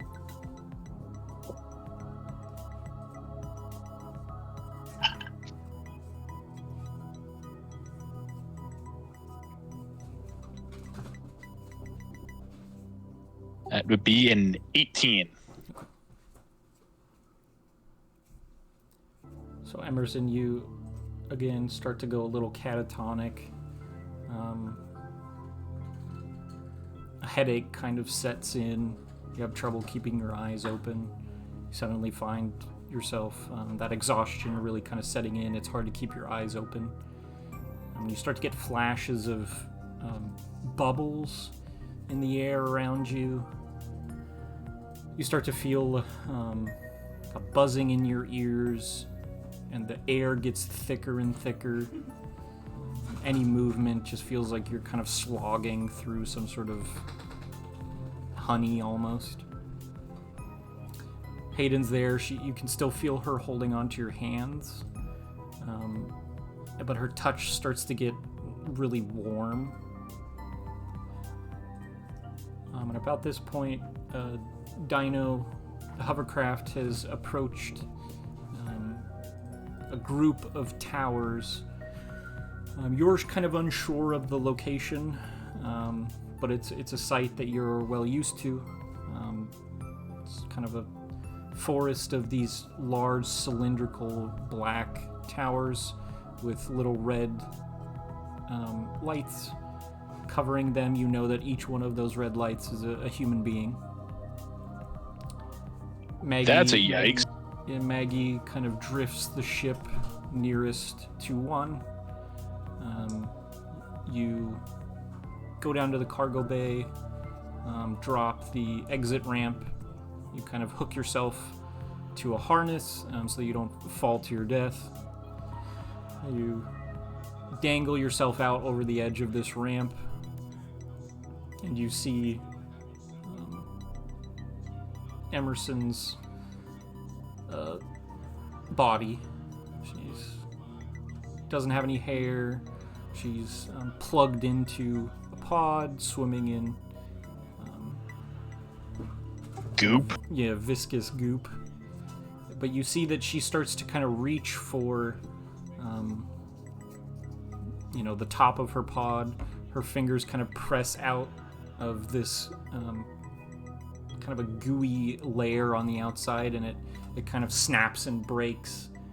And you reach down, grab one hand, you kind of plunge your other hand through the goop, grab her other hand, and as you do that, the ports hiss and bubble.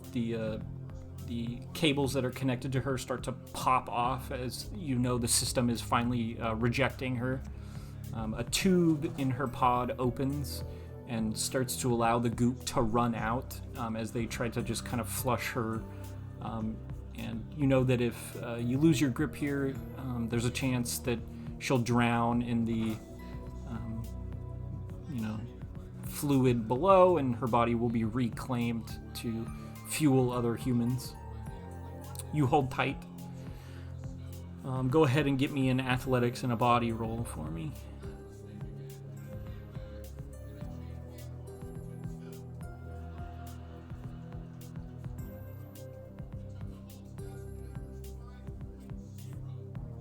Hang on. Had an explosion. Excellent. Explosion. Oh god, another one. Explosion. You love to see it. And a 2 to tie us off. 31. Okay. Wow. So without issue, you hold on. Despite the goopiness, you manage to keep your grip on her. You start to pull her body through the outer layer and start to haul her up onto the ramp.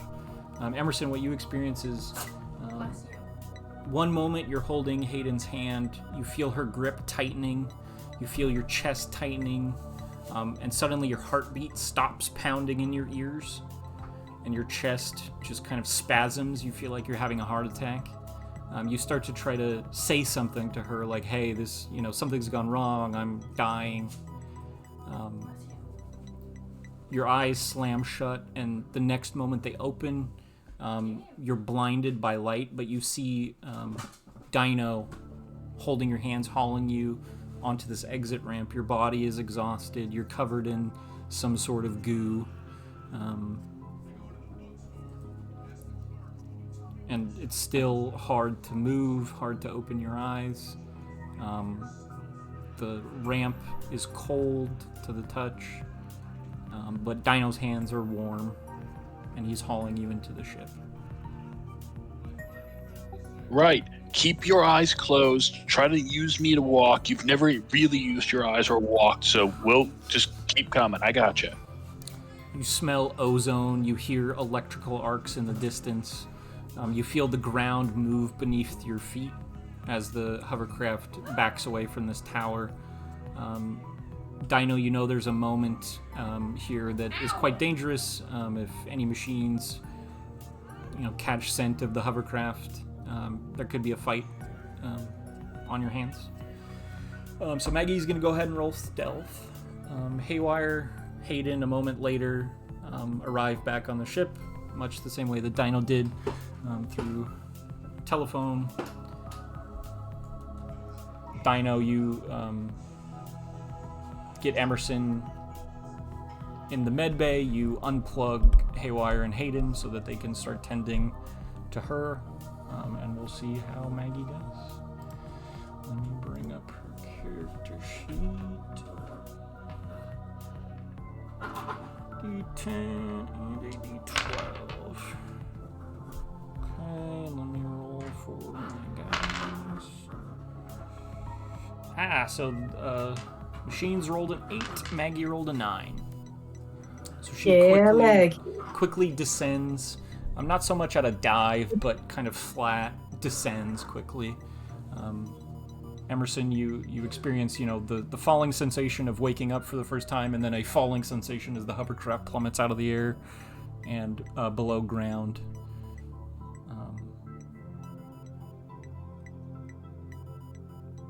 Dino, Haywire, you have a newly born Emerson laying in the med bay. I think, one of the things that I had thought up was like you would likely have a salt water tank of just warm salt water to lay her in, just to kind of ease the transition. I think we decided that Hayden had laid in that for quite a while. So, Emerson, when you can manage to open your eyes, you just see a very rusty metal room, various medical equipment that has definitely seen better days. Everything is quite dark. Any lighting seems to be basically hung from whatever they can manage to hang it from. Nothing looks like anything you've seen before. It just is very utilitarian, but also, just odd. And you're Morning. laying in a warm tank of salt water, just kind of floating. Welcome to the real world.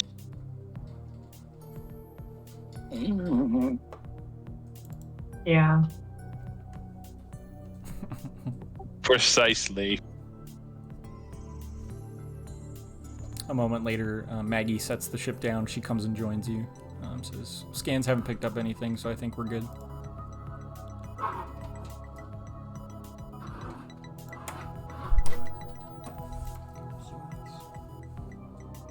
We have like a way of bio scanning her or something, like make sure she's doing okay.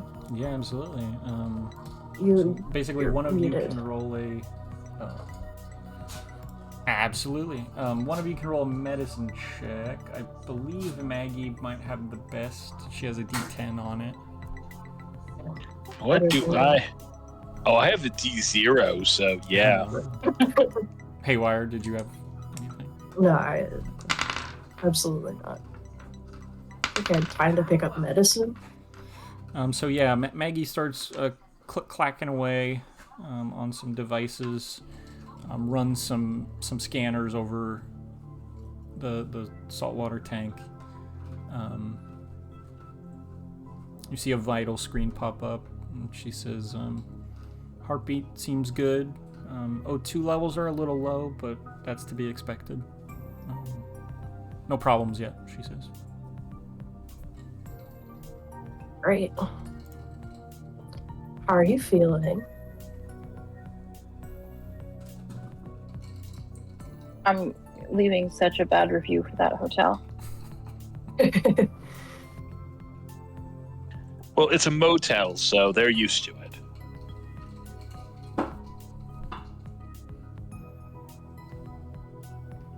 Your muscles are very atrophied, so it's going to take you a while to rebuild strength. Not rebuild, to have strength. They've never used their muscles. You really? could have said that about me before.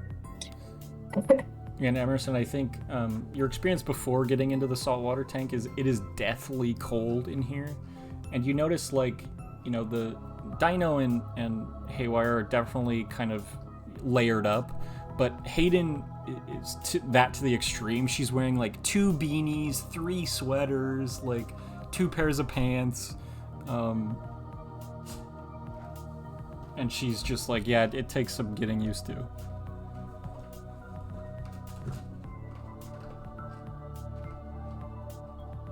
And she's like, have you ever just caught a chill and you just couldn't shake it for the rest of the day?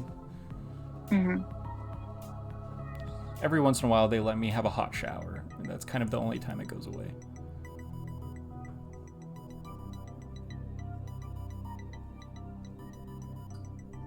You do get used to it. This is wild. Hayden just smiles and says, "At least it's real." He's like, kind of has a shit-eating grin, but like, And I was right, so there's that. I'm sure that feels good. She says. Well, yeah.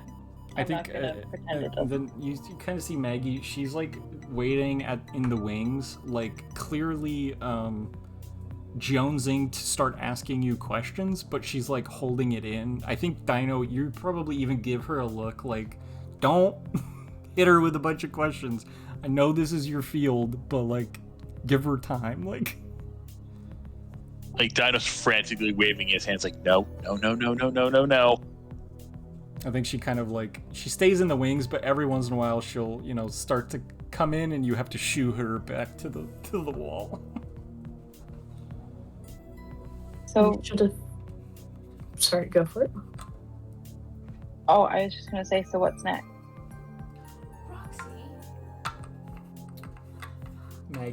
Maggie will just say, well, we have to rehab your body, but as soon as you're feeling more stable, we can start with training if you like. It's kind of up to you whether you ever want to go back. You don't have to. You could be like me, just work on the ship. Or there are settlements we can leave you at if you prefer to just make a life out here.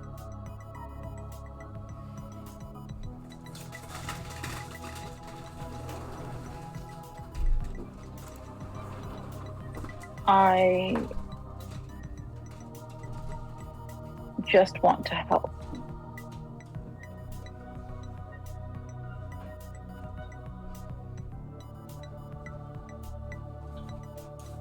And we'll definitely find some way to help you. Right now, the best way you can help is by taking it easy. Really, truly did not expect bath time to be the first thing that happened. Considering your lungs haven't technically been out of water since the day you were born, quote unquote, this is the best idea. I think Hayden says, modesty kind of goes out the window during the apocalypse. Like, I felt the same way, but at a certain point you realize what's important.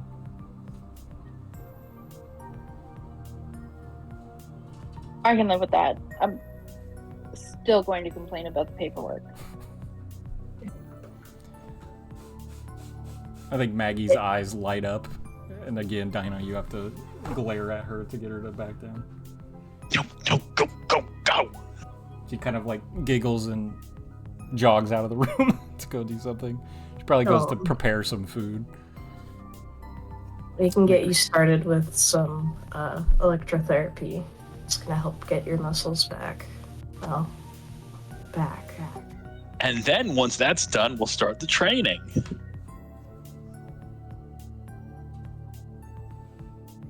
Hayden says, It's- maybe think of it as learning rather than training.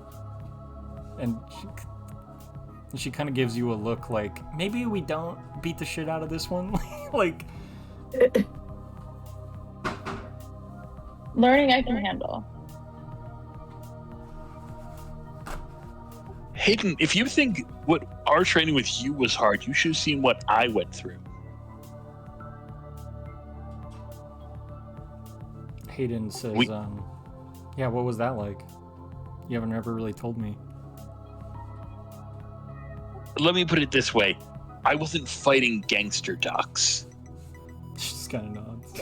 It's like, yeah, that doesn't really seem like his style, huh? The training is important. I've lost a lot of people on these kinds of missions. And I think Dino, you see, Dino and Haywire both. Maggie kind of tries to gesture you out of the room. She seems like she wants to talk about, the operation. Right. Why don't we let you crazy kids have your talk? And I was just gonna be like, hey, Wire, let's go. Let's leave them. Go see what's up. Maggie kind of just presses some bowls into Hayden's hands. And Emerson, Hayden starts to spoon feed you what amounts to like boogery oatmeal. It tastes all right, but texture-wise is pretty gross. Booger meal. Hayden's like, you don't get used to it, unfortunately. Okay. Tell me how you got. That's not terrible. Okay, I'm gonna try to eat this, and you can tell me what got you into bees. Her eyes light up this time. Oh, I'll tell you all about it.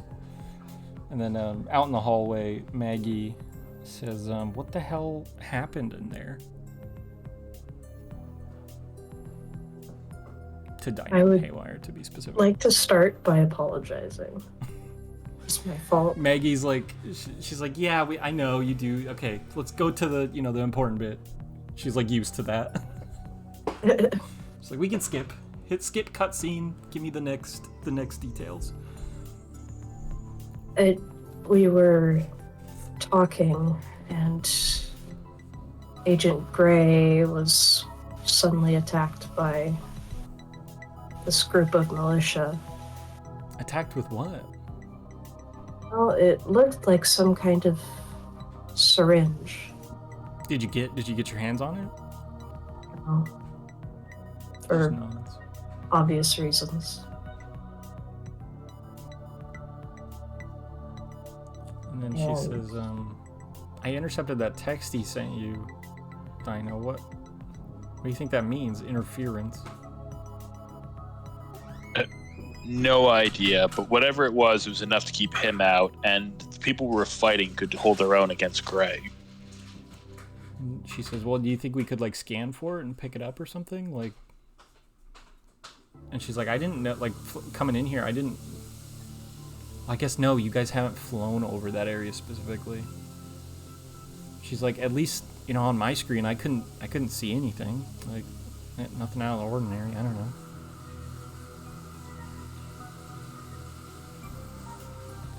I don't know if I'm a good judge of out of the ordinary, but it seemed all right to me. I think maybe it has something to do with the reason the agents don't come here very often. She just kind of nods. Yeah, that makes sense.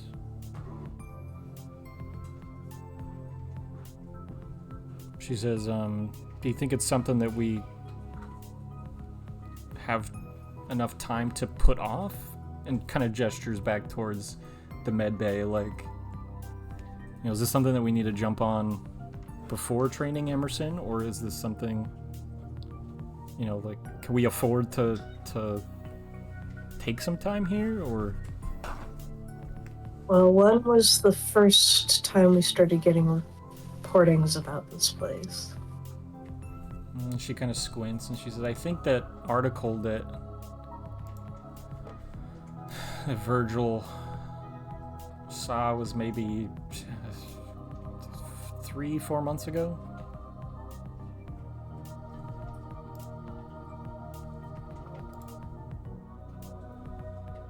Well, at the very least, the militia know we're here, whoever they are.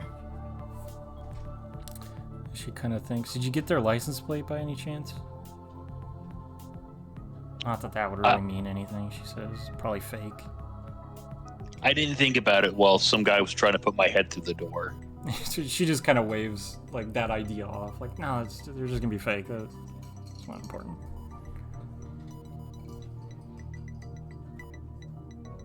Have any identification, like badge or anything on them, did they? Yeah, you could go ahead and roll like awareness and mind. Both of you could. Oh boy. Oh boy.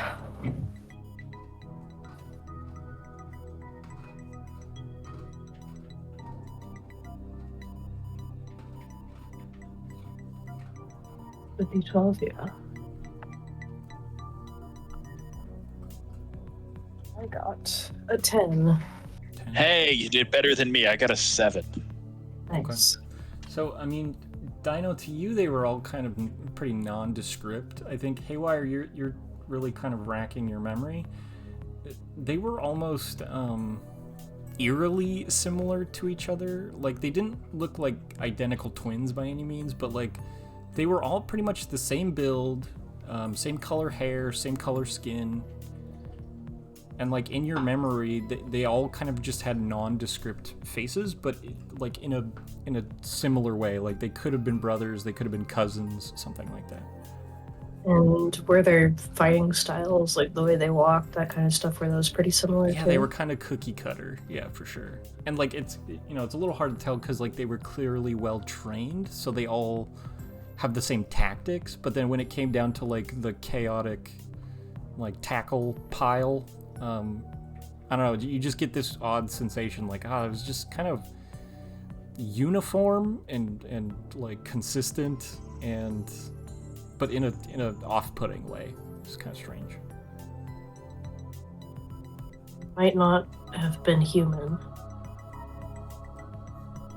Maggie just kind of nods. Seems to be pondering that for the first time. She's like, yeah, I kind of assumed that they were exiled humans, but it's entirely possible. And she kind of says, like, hovercraft, what is it? I'm forgetting the name, hold on. Pause 1 second, I gotta look at my notes.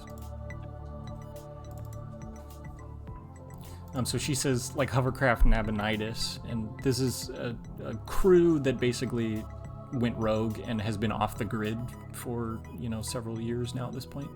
Mm-hmm. She says, I kind of assumed it was something like that because there's been plenty of humans that run off with supplies and, they just, as you said, cause problems. It could be programs. But what does that mean, though? Normally, like, exiled programs aren't this well organized.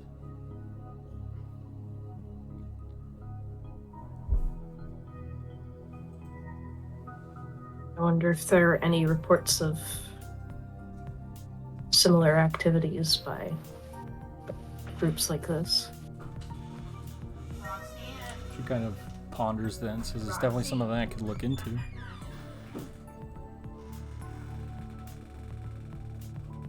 I've fought my fair share of programs. It's concerning.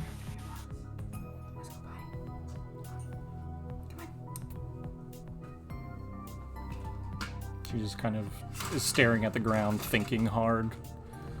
And she's like, I just wonder if there's any threads we can pull on.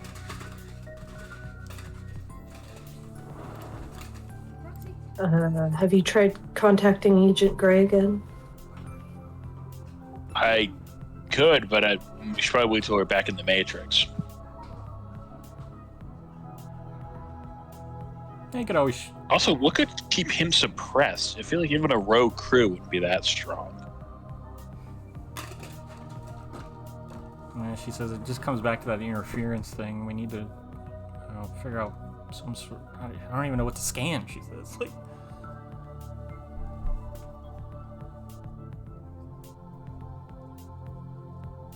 And she says, like, whatever is keeping them away, if we could use that, that'd be pretty good, right? Just have a agent-free zone. Wouldn't that call all the powers of the machines to kill whoever had that, though? She just kind of nods. And she's, like, smiling, so it's like equal parts, like, horrific, but, like, also, like, yeah, we definitely need that. Like... Well, it's interesting, because they didn't seem to know about this place, or at least Gray didn't. Maggie says, well, at least that was the official answer. Well, he seemed to be investigating it on his own. And she just kind of shakes her head, like, what the fuck?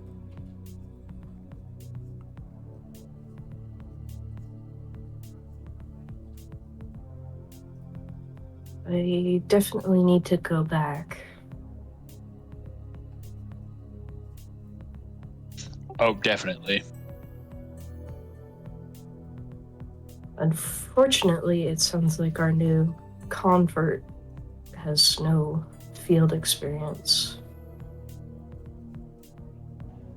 I genuinely think we need to train them. I'm worried that if we just throw them into the field, they're going to die. Then Maggie cuts in. Wait, she was there meeting someone. There was 2 guys there. What was their deal? Military people? Is that what you That's said? what I She thought. says it could be. They kind of had to stick up their ass. You know, I only see them from above. Maybe there's a military base nearby. She kind of like thinks. She's like, I didn't come up with one on the satellites, but it's possible, I guess. It is a weirdly specific place to be meeting a potential red.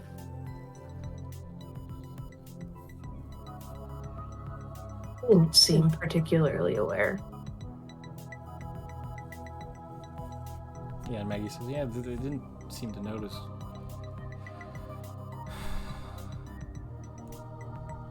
She says, as soon as the gunshots happened, they ran out the back, so at the very least they were trained. I mean, it makes sense if they're military, but...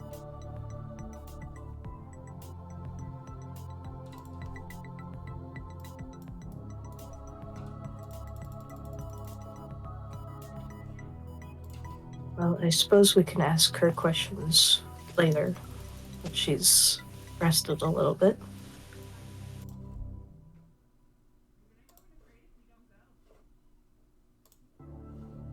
Yeah, that makes sense. Maggie just shrugs and she says, I'm out of ideas for now. I'll go try to figure something out. And she heads back towards the command center just to start doing some searches. Hey Maggie, I'm gonna go take a rest myself. She's like, yeah, sounds like a plan. And she kind of can see that you're not, again, physically hurt, but like there are manifestations of, the injuries you sustained. So although you're trying to hide it, there might be a little bit of a limp and, something like that. You're kind of nursing her shoulder. Yeah, and then Haywire's gonna immediately go over to where she normally works out. Maggie's just like, there's a hesitation, like, I know that I should stop her from doing that. And then she like gives up and she just heads back to the computer. No weakness. Oh, Dino doesn't care. He's going to go sleep. He's exhausted. I like that. So Dino, you go to sleep. Hayden, you start pumping iron. And Hayden is just kind of left in charge now. Yeah. So Emerson, she gives you a story about I was a ballerina growing up, quite good. Like, I was on track to become like a professional in the ballet, and then I came down with a visual disorder of sorts. So my depth perception is really off. So jumping became more and more difficult. I'd kind of lose track of myself in the air. So I had to stop, unfortunately, and I thought about going to college, and it just didn't really fit. And I just kind of discovered beekeeping. It's funny. I was actually just kind of walking through a field, and there were these kind of white boxes, and I didn't actually know what they were, so I just kind of walked towards them, and then a moment later realized I was like surrounded by bees, and it was the boxes were like hives that farmers put out to like pollinate their fields, which of course that makes total sense, but I didn't know that was a thing. And the hive had outgrown their box, so the queen moved and the hive started to swarm to protect her. And like the funny thing is they didn't sting me because they're not really angry during like the transition. So I was just standing in a cloud of bees, not really knowing what to do. And so after that, I just kind of decided, like, hey, maybe I should try beekeeping. Started a little business doing, like, urban beekeeping, so I would help people plant, flowers on their balconies or on their roofs just to use space and try to be green. And I would have urban beehives. And just kind of, make sure flowers grew. And now it's the apocalypse. And there's no bees left. And also all the bees that I was beekeeping actually weren't real. I'm still coming to grips with that.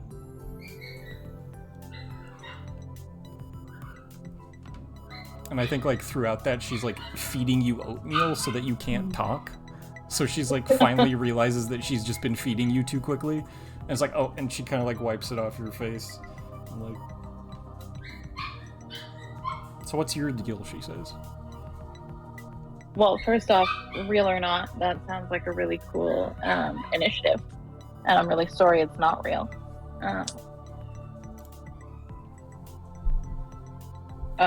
What's my deal? I like the night sky, and it's not real. She just kind of nods, like, knowingly, like, oh, yeah. I decided when I was a kid that this is what I wanted to do. I remember there was one night where I was really just so determined that I was going to get to count all of the stars, and I asked my dad to come take a picture of them so that I could count them in the morning after the sun came out, and he told me that they wouldn't all be in the same spot every night. And I knew then, and I spent years studying. And then the numbers were wrong. And now here I am. But at least my student loan debt is paid. That is a bonus to the apocalypse, is debt isn't really a thing. Well, actually, I mean, is debt real? Because... And she's just kind of, like, scratching her head, like she can't decide. She's like, okay, so there's money, right? And that isn't real. Because dollars are not paying real. it. Right, but debt is like a contract between people. So is, like, you owe me money, even though the money isn't real. Is the debt real because it's just an agreement between me and you? And she just kind of goes cross-eyed. She just goes cross-eyed. I am not a philosophy major.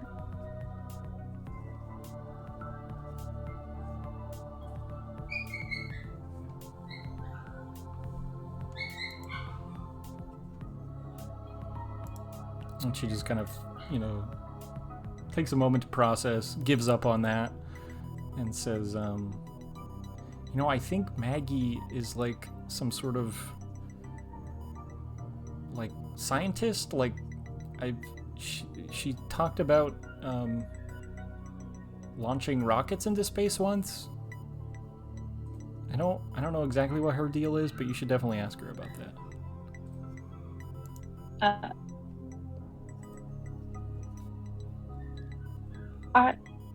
Sorry. Maggie? Oh, you know that, and she kind of, like, points off in the direction that they all walked. It was kind of that older woman, and Emerson, because I forgot to describe her, she's an older woman, maybe, like, in her 60s, kind of graying brown hair, a set of kind of rudimentary spectacles. Probably salvaged from some sort of ruin somewhere. And she seems to be, the operator of the ship. She's mostly been kind of floating in and out, giving people things during your time here in the hovercraft, short as it is. So she never properly introduced herself, and they didn't introduce her, but she's like present at the very least. Cool. Is she recognizable? Very likely. Go ahead and roll history in mind for me. Can I argue that this would be science because my specialty is space related? Yeah, absolutely. I think it could also be like academics would be fair. Science specialty astronomy is my best. Okay, so go ahead and roll that, and definitely roll with the extra like specialty dice. So you'd roll 2 of your science dices and then 1 of your mind. Science dices. My science dices. nerds. Okay. Please and then always my argue mind- with Justin whenever he asks you to roll anything. You're like, no. Actually, I'd like to Okay. roll stealth and spirit. Hold on. This is going great. Excellent. Okay. So the mind die exploded, so that's 19 just for the mind. Let me roll my science Well, and right. my specialty. And that explodes. Oh damn! Shit, you're Okay. exploding. Yeah, so that's They're out here exploding for her? Question mark.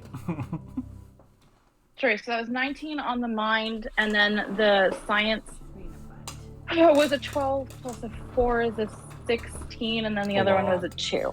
Yeah, so Oh. barring adding all that up, you've rolled high enough for sure. Yeah, so you it kind of dawns on you who this is, and it's actually someone that you've seen her picture before. You know her name. It's someone named Margaret Hamilton. She was a coder on the Apollo missions, and kind of led the programming team. The odd thing is, she's 60 now. In real life, Margaret Hamilton is I can't remember exactly In her- how old she is, but In her 80s. yeah, right? 80s or 90s probably. So there's a time mismatch there. Right. But yeah, she appears to be Margaret Hamilton. She's a little different, a little rough around the edges out here. But yeah, as far as you can tell, identical to the historical figure, Margaret Hamilton.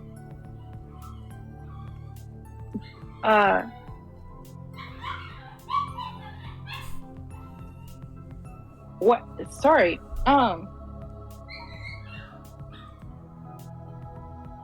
Hayden just says, "What, did I feed you too fast?" I'm No- sorry. And no. I'm sorry. I'm sorry. That's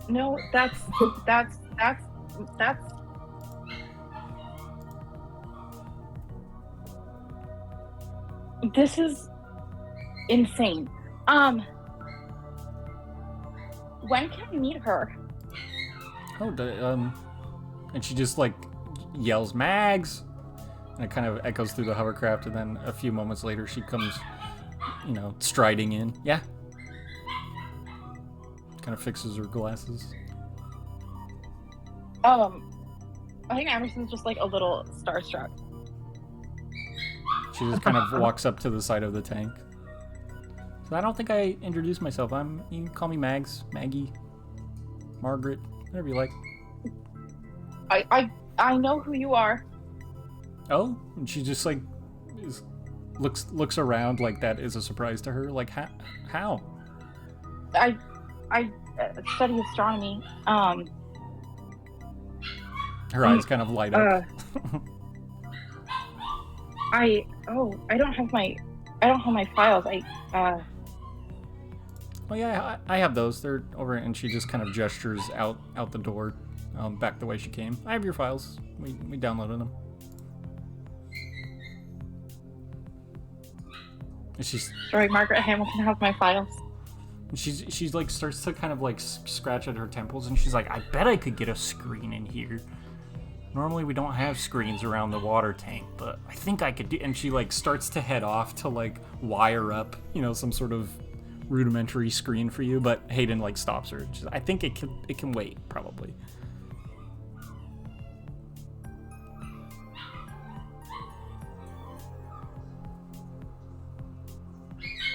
Reluctantly agree.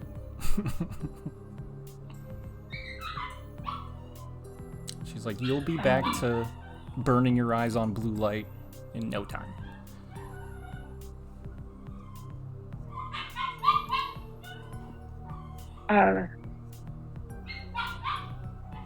Wow, turns out the apocalypse is really cool. Mags just says, "That's the spirit," and kind of slugs Hayden on the arm.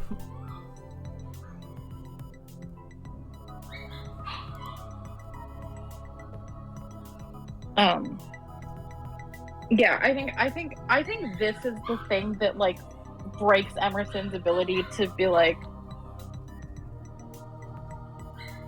cynical about any of it, and just like this is I was definitely living in a simulation because there's no way this is happening. This is so cool.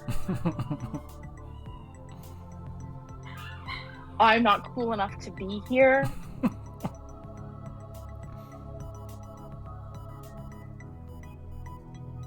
I think Maggie just says, she just says, "I have so many ideas. And then she kind of walks over to a table, and she takes like a little her own, like, it's more of like a clipboard that she's kind of drawn on. Like, I think there's no paper, there's just a clipboard. And she says, I glanced over your work, and she shows you, and she says, I think I can actually pinpoint it to a very specific date. But that's as far as I've gotten. And she shows you, there's kind of just this smattering of data, and then circled is like a very specific date during the Apollo missions where she thinks like the switch was flipped and everything changed.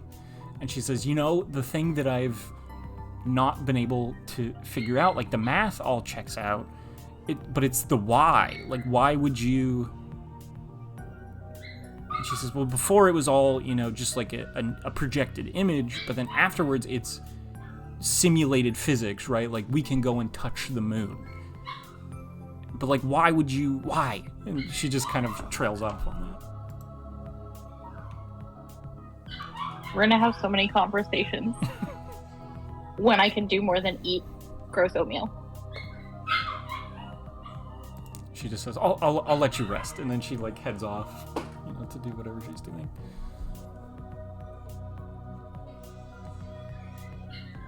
And unless anybody else has something, I think that's probably a good stopping point for now. We have some questions that need answering. I think it's a great point to stop. All right, cutting you off. How could you?